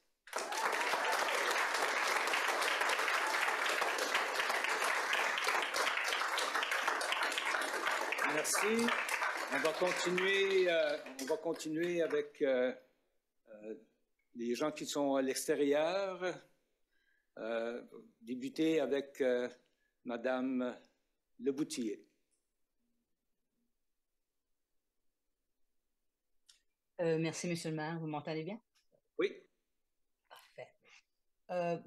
Moi aussi, merci d'avoir cette opportunité-là. J'aimerais, suite à l'analyse de toute l'information qui nous a été présentée, j'aimerais premièrement remercier toute l'équipe. Le rapport d'analyse était quand même assez laborieux, mais très bien présenté pour nous afin de prendre une décision à ce sujet ici. Puis, en raison des résultats du CCU, puis des justifications concernant le refus de ces dérogations-là, moi aussi, je vais voter contre la recommandation. Pour ne pas tout répéter ce qui a déjà été dit par les différents conseillers, là, principalement, ma décision est basée sur les mêmes que conseillère Turgeon, Godbout aussi, et conseiller Lantaigne jusqu'à maintenant. Et puis, comme la plupart l'ont dit, le projet comme tel, c'est un bon projet, mais tout simplement probablement pas au bon endroit avec toutes les dérogations qu'on a et aussi les critères qu'on voulait y ramener pour le rattacher. Cependant, je tiens quand même à réitérer, je sais que tous les conseillers et autour de la table, le soutien inconditionnel à notre équipe d'experts en urbanisme qui travaillent d'arrache-pied à chaque jour dans leur rôle. Mais des fois, dans la rapidité de la croissance qu'on a à Dieppe, on ne peut pas toujours accorder les dérogations à tous les projets. Et ce type de terrain-là est aussi, comme la plupart l'ont mentionné, n'est peut-être pas adapté à notre plan maître. Merci beaucoup. Merci.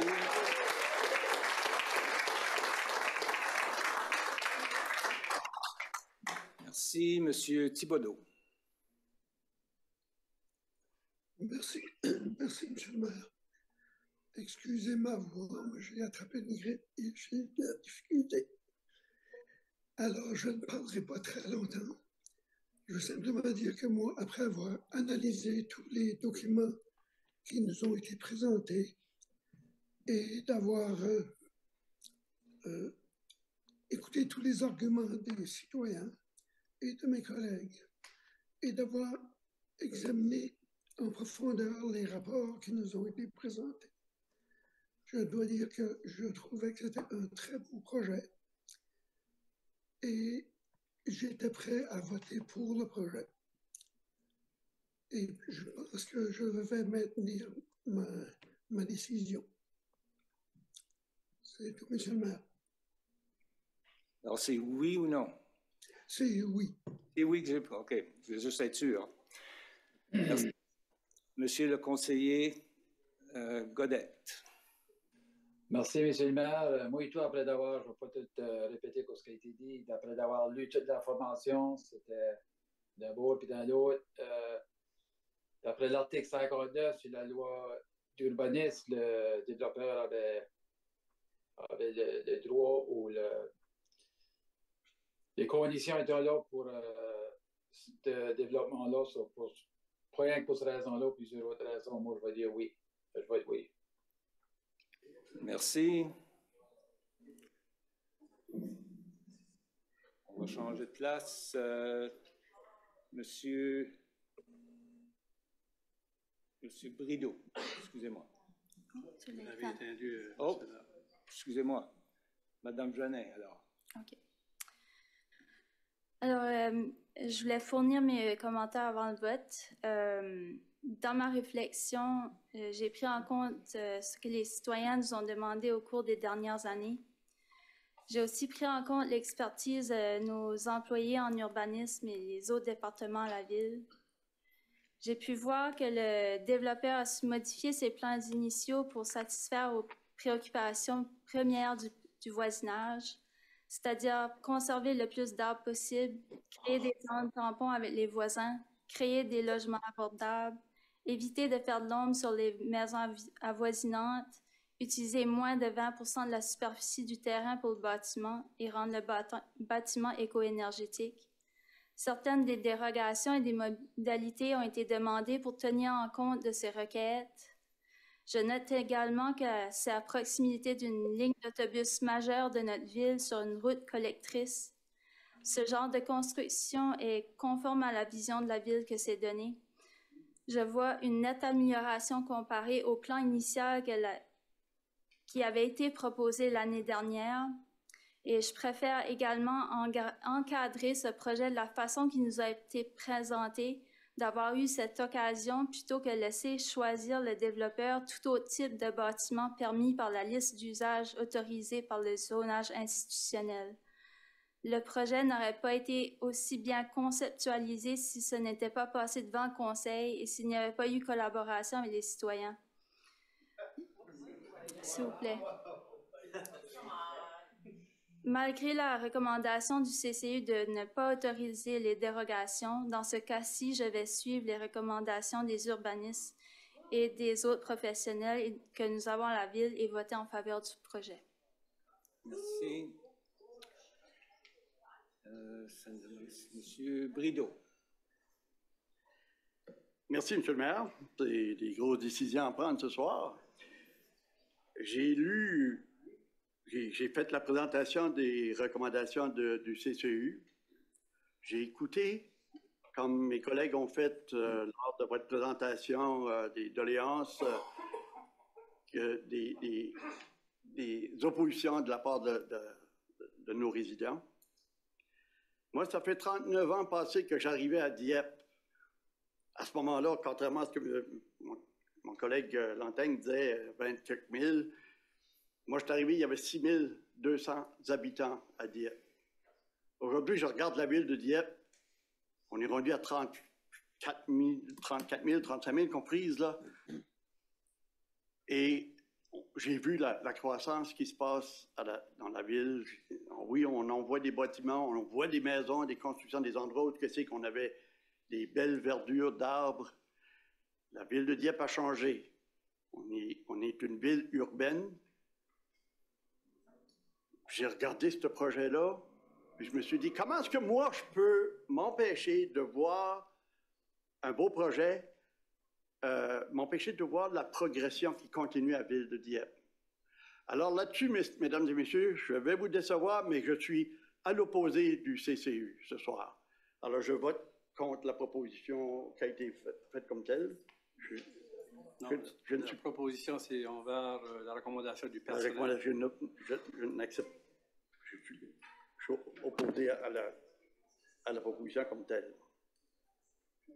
Je suis d'accord avec ce projet-là. Okay, c'est ça que je veux dire. OK. Alors, de mon côté, je dois dire que j'ai, moi aussi, évidemment, fait un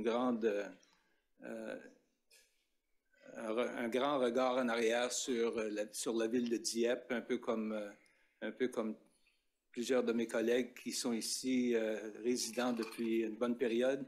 Je pense que le seul que je ne vois pas de ce côté-là, c'est conseiller Brideau. Je pense que ça fait plus longtemps que moi qui est ici, là, mais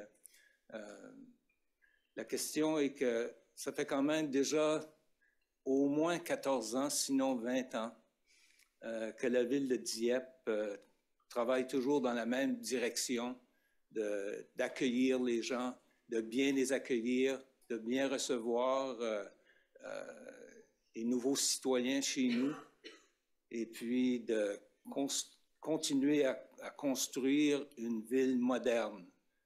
Une ville moderne, on est encore bien loin de là, mais je pense qu'on a une responsabilité envers tous nos citoyens, pas envers 50 citoyens ou même 100 citoyens. C'est pas là. Comme ça a déjà été mentionné, on approche 35 000 de population, et puis il faut prendre en considération pas seulement que les citoyens qui sont ici, mais ceux-là qui veulent venir vivre à Dieppe. Et puis, ceci étant dit, moi, je vois qu'on continue la croissance et je supporte la résolution qui nous a été présentée ce soir. Alors, là-dessus, ça clôt ce débat. Et le seul autre item qui nous reste ce soir, c'est de faire le vote officiellement.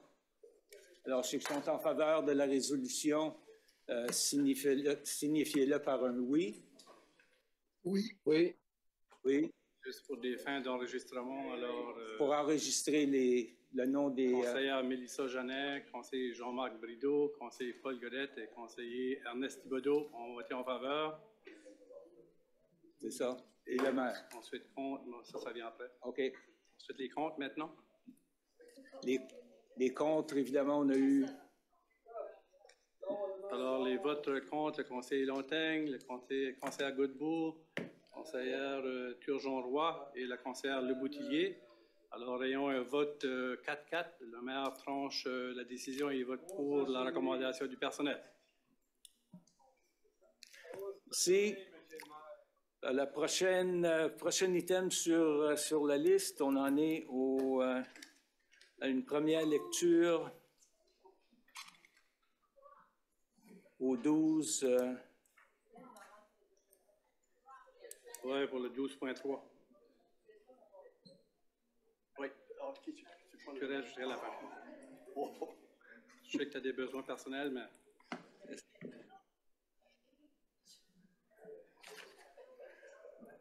OK.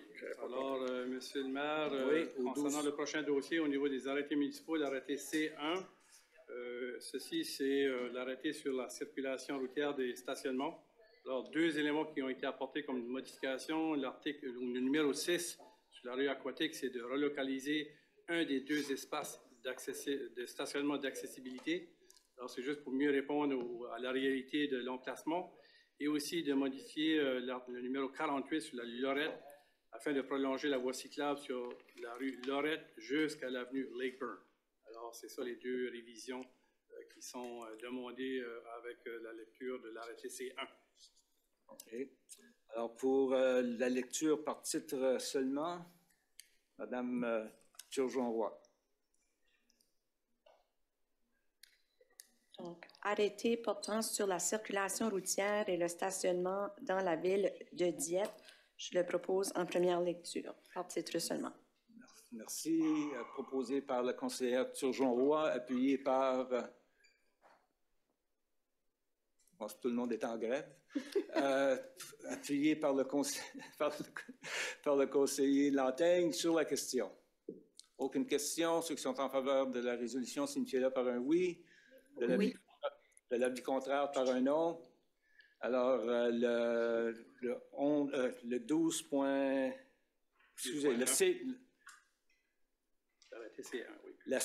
L'arrêté C1 est accepté en première lecture. Nous allons maintenant procéder à la deuxième lecture avec les mêmes joueurs. Parfait, merci. Donc, l'arrêté portant sur la circulation routière et le stationnement dans la ville de Dieppe, je le propose en deuxième lecture par titre seulement. Merci. En deuxième lecture et pour Monsieur Lontaigne, pour la deuxième, est-ce que vous appuyez? Merci. Alors, appuyé par le conseiller Lontaigne sur la question. Aucune autre question. Ceux qui sont en faveur de la résolution, signifiez-le par un oui. Oui. De l'avis contraire par un non. Merci. Alors, maintenant, pour... L'arrêté A8, M. le maire, le régime de retraite. Alors, c'est tout simplement qu'on fait un changement par l'identité du fournisseur de services auparavant qui était London Life et qui est maintenant Canada Life suite au contrat qu'on a accepté à un autre moment. Alors, c'est juste refléter la réalité. OK, merci. Pour la lecture de la résolution, Mme Jeannet.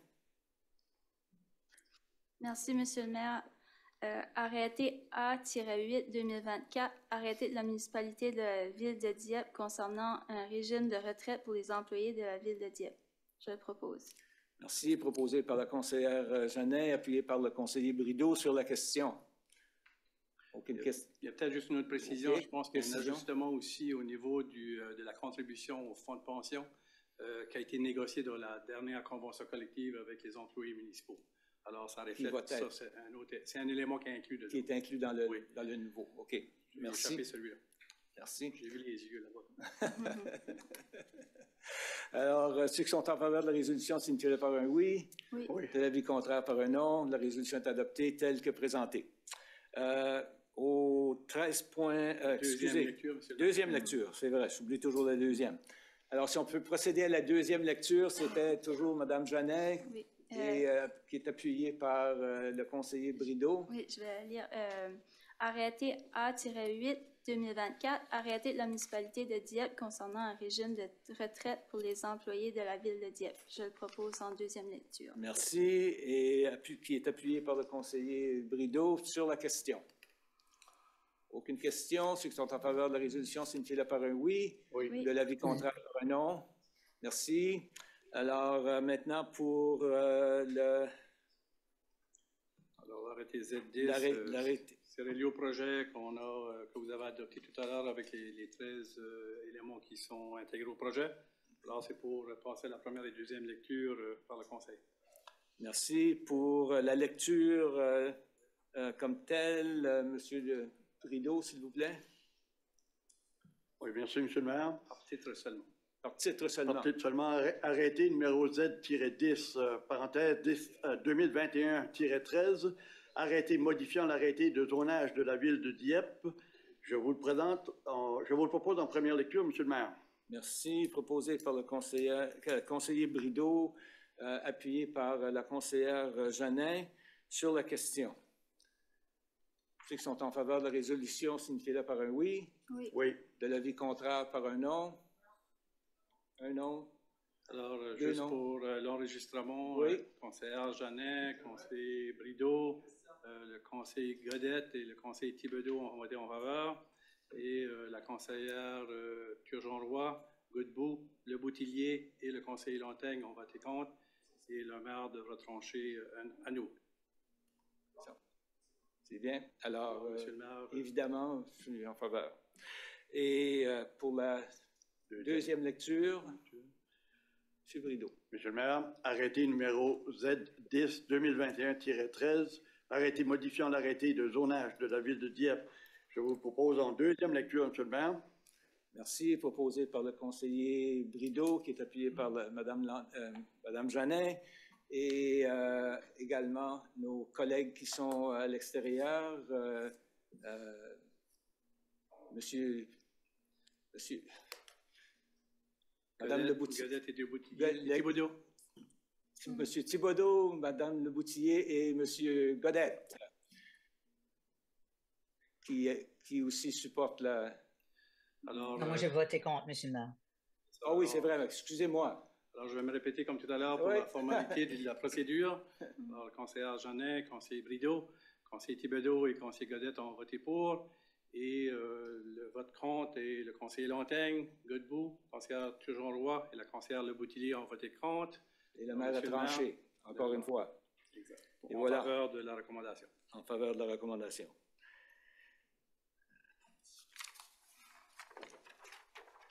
C'est fini, excepté pour demande de renseignement. On est rendu là. Est-ce qu'il y en a qui ont des renseignements spécifiques que vous voulez... je sais qu'il y en a qui vont vouloir aller se coucher là, bientôt, là, mais autre que ça? Rien? Rien du tout? Conseillère Godbout. Oh, conseillère Godbout, s'il vous plaît. Et voilà. Merci. J'avais juste 2 points que je voulais apporter. Un, c'était une question, l'autre, c'était un point d'information. Je voulais faire un suivi sur, puis c'était une question au niveau du plan de transport actif. J'ai regardé au courant de l'été. Les expériences d'été te permettent de vivre des choses ailleurs et de voir et de refléter ce qu'on a dans notre ville. Puis je vois aussi l'effort qu'on a mis dans nos pistes cyclables et les autres choses. Je me demande, dans le cadre du prochain budget, étant donné le plan de transport actif, comment est-ce qu'on entretient ces terrains-là, ces choses-là? Je vois beaucoup d'accidents de bicycles, puis ça me porte à croire comme que l'entretien des routes de bicycles et des pistes cyclables devient important. Comment est-ce qu'on entretient nos pistes cyclables, puis est-ce qu'on se voit dans la mesure d'avoir besoin d'en faire plus ou moins avec l'accroissement de la ville? Ça m'a porté à réflexion. J'avoue que des fois, je suis sur des pistes, puis je me dis, ben si je serais en bicycle, je sais pas, comme, des fois, je vois des choses et j'ai des gens autour de moi qui ont fait des accidents avec des roches et d'autres choses. Alors, comment est-ce qu'on entretient ça? Puis, qu'est-ce que ça peut avoir comme impact sur nos budgets à mesure quand on agrandit et on ajoute des développements? Comment est-ce qu'on regarde ça?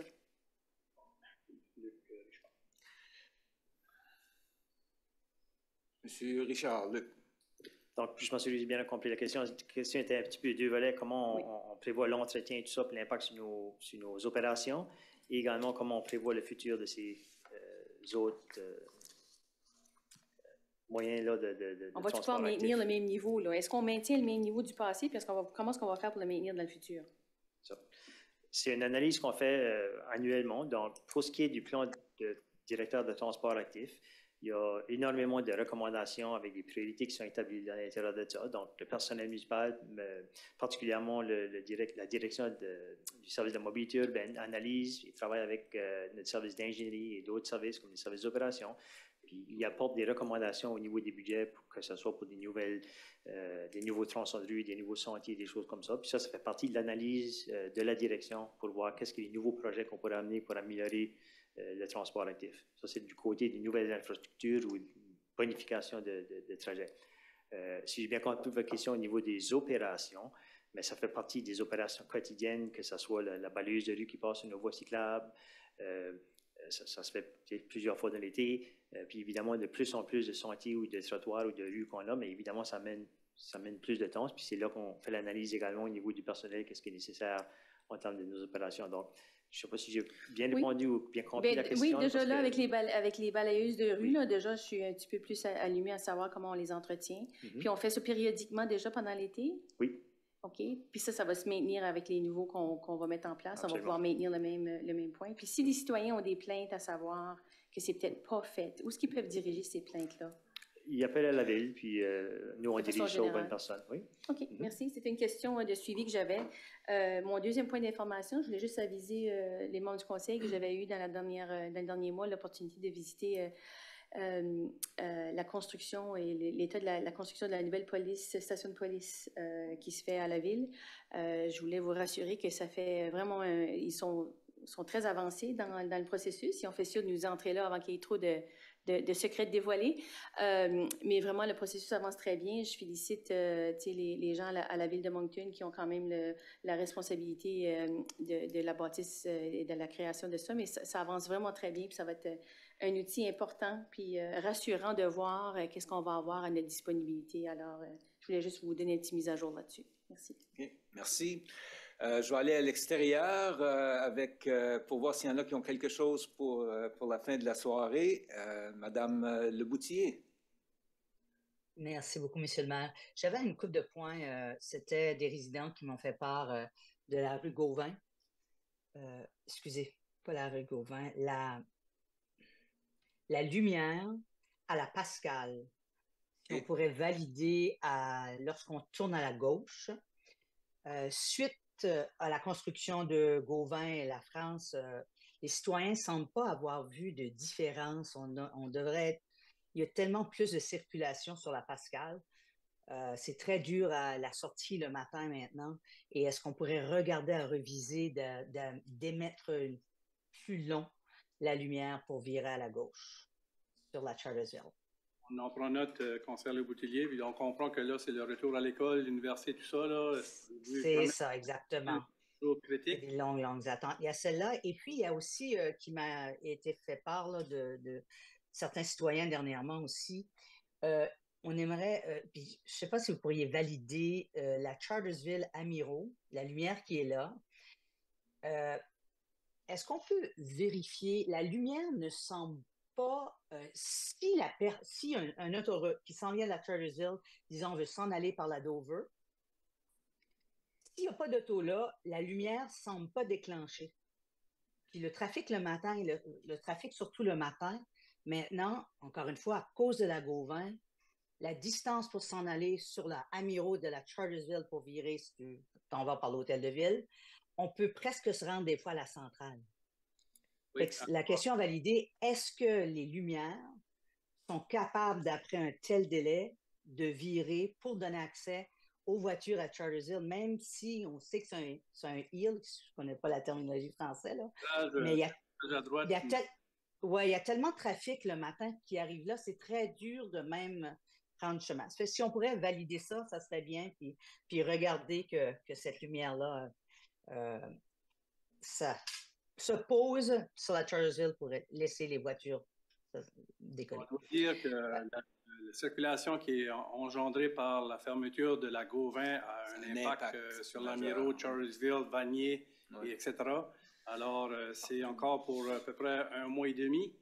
Mais on va regarder, voir s'il n'y a pas un peu d'atténuation, si on peut le faire. Mais oui, sur Chartersville, tournage à droite, il n'y a pas d'activation de la lumière. Ça, vous avez raison. Oui, c'est ça. Qui m'amène à... Est-ce que vous pourriez nous faire, vous venez de le dire, là, j'aimerais avoir un compte-rendu sur où nous sommes rendus sur la Gauvin, si on est à nos échéances, est-ce qu'on est... Alors, on a eu les présentations des projets. On a tous dit qu'on allait avoir les projets complétés à la fin de la période de construction, qui est toujours visée le 30 novembre. Moi, je vise toujours un peu plus rapidement, mais je sais que sur la Gauvin, il y a eu un délai additionnel là, qui a été engendré, conditions de sol qui a été découvert et des choses comme ça. Alors, il y a eu un peu plus de temps nécessaire, mais la période de construction, pour juste rencontrer certaines attentes, c'est que c'est jusqu'à la fin novembre qui est la période de construction, mais si c'est plus rapide, on va certainement ouvrir la circulation aux endroits de projet. Alors, je regarde Angèle, si j'ai dit d'autres choses... J'ai thumbs up. Thumbs up. Super. Mon dernier point, c'est sur le sujet de l'itinérance. De plus en plus, on voit de l'itinérance dans notre municipalité. C'est surtout, comme vous savez, dû à notre municipalité voisine, ben, ils ont des équipes en place qui fait qu'on en voit plus de notre côté. Ça fait que, est-ce que nous avons des stratégies, un plan d'action pour regarder à est-ce qu'on peut l'appeler le fléau, mais cette situation, puis essayer de voir à supporter, etc. C'est certain que, Madame la conseillère, qu'on collabore avec nos 2 villes voisines, et particulièrement la ville de Moncton, avec toutes les initiatives et les entités responsables de la province qui sont responsables de ce groupe de personnes, malheureusement, qui existent dans notre région. Alors, on a une équipe qu'on va rencontrer, l'équipe stratégique, on rencontre l'équipe responsable de la gestion de nos arrêtés pour comprendre mieux le défi et l'encadrement qui sont demandés de faire avec la province et les autres intervenants. Et suite à votre question, je pense que ça mérite aussi d'avoir une présentation en temps et lieu au conseil municipal. Là, on voit que la période de l'été achève, la période de l'hiver arrive, alors il y a d'autres actions qui sont mises en œuvre par les services sociaux et tous les groupes qui viennent en aide au niveau de l'hiver. Alors, j'en prends note et on va avoir une discussion avec vous pour vous présenter la stratégie et comment on accompagne cette initiative. Si ça vous convient. Merci beaucoup. Merci. C'est tout pour moi. Merci.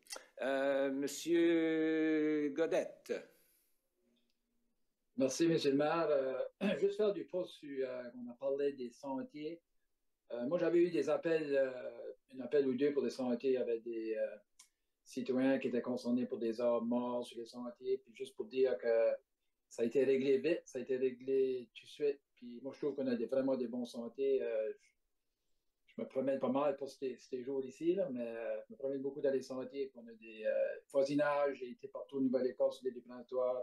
On a des très beaux sentiers. Puis juste pour dire bravo à l'équipe qui prend garde au sentier. Puis ils faisaient une bonne job. C'est tout pour moi, merci. Merci, Monsieur Thibodeau. Merci, Monsieur le maire. Je n'ai rien pour ce soir. Je dois vous quitter. OK. Pour aller soigner OK. So, hit them long and straight. OK? Au revoir. Au revoir. Monsieur Lantaigne, je pense que c'est après ça, Mme Jeannet. Merci. Monsieur Lantaigne, allez-y. Merci, Monsieur le maire. Rapidement, 2 points. Il m'a été rapporté par un citoyen qui a été témoin d'un presque accident sur la Champlain à la hauteur de la rue Pascal. Il y a un arrêt d'autobus de l'autre côté du chemin. On sait que c'est un coin qui est très occupé aussi. On l'a mentionné. Et puis, il n'y a pas de traverse de piétons à cet endroit-là. Puis, la personne m'a fait part qu'il y a une famille, je pense que c'est le papa, la maman et les 2 enfants qui se sont littéralement presque frappés de très près alors qu'ils essayaient de traverser la Champlain pour aller à l'arrêt d'autobus. Donc, je voulais savoir si on a ce dossier-là, si on est au courant de ce dossier-là à l'administration et si des actions vont être prises à cet effet-là incessamment. Excusez-moi, Mme Spencer. Merci, Monsieur le maire. Donc, Conseil Lantaigne, nous sommes au courant que c'est un lien manquant par rapport à notre transport actif et notre transport en commun. Donc, on est en train de regarder, on va vous proposer probablement prochainement lors du processus budgétaire des solutions. Parfait, merci beaucoup. Dernier point, donc j'aimerais offrir une sincère félicitation à Camille Frenette de Dieppe pour une autre belle participation, belle performance aux Paralympiques à Paris. On sait tous que c'est peut-être pas la position qu'elle souhaitait, mais on peut la rassurer qu'on est très fiers d'elle. C'est une athlète accomplie, absolument inspirante, puis une modèle pour toute notre communauté. Donc, je voulais prendre une minute pour féliciter Camille Frenette. C'est tout. Merci, M. le maire. Merci, Mme Jeannet. Merci, Monsieur le maire. J'ai rien d'autre à rapporter ce soir. Merci. Alors, Mme Turgeon-Roy, j'ai sauté par-dessus. Excusez-moi, madame. C'est correct. Ça m'a fait penser que aussi de donner des félicitations à Daniel Doris qui s'entraîne avec CNBO. S'entraîne chez nous. Chez nous, puis c'est un produit de chez nous, donc elle a gagné la médaille d'or aux Paralympiques. Donc ça, c'est vraiment bien. Oui, c'est sa 2e médaille d'or. Oui, c'est beau, c'est excellent. J'avais juste j'ai régulièrement des commentaires dernièrement au niveau, on parlait de pistes cyclables. On a de plus en plus de vélos électriques qui se promènent dans nos sentiers et la vitesse commence à devenir, je pense, un petit fléau, là. Je ne sais pas, je demande pas, je pose la question, mais peut-être juste une réflexion à regarder, peut-être dans d'autres communautés, voir c'est quoi les meilleures pratiques qui se font pour le partage justement des pistes cyclables. Puis j'ai même eu les commentaires qu'il y a des gens qui évitent même maintenant de marcher à quelques endroits dans la ville, dans les pistes cyclables, parce que c'est rendu comme une transcanadienne. C'est une question qu'on se pose. Je peux vous dire qu'il y a eu une évolution des marcheurs, que lorsque les vélos ont embarqué dans les sentiers, ça a été un défi. Maintenant, c'est un peu les scooters ou les appareils avec l'électricité et parfois les chaises roulantes aussi qui vont à une certaine vitesse. Alors, c'est une réflexion qu'on doit regarder, de voir les meilleures pratiques ailleurs. Ça fait qu'on reconnaît que ça fait partie de notre réalité, oui. Parfait. Merci. Bonne soirée. Là-dessus, moi, j'ai rien à rajouter. Bonne fin de soirée à tous. Merci de votre participation active.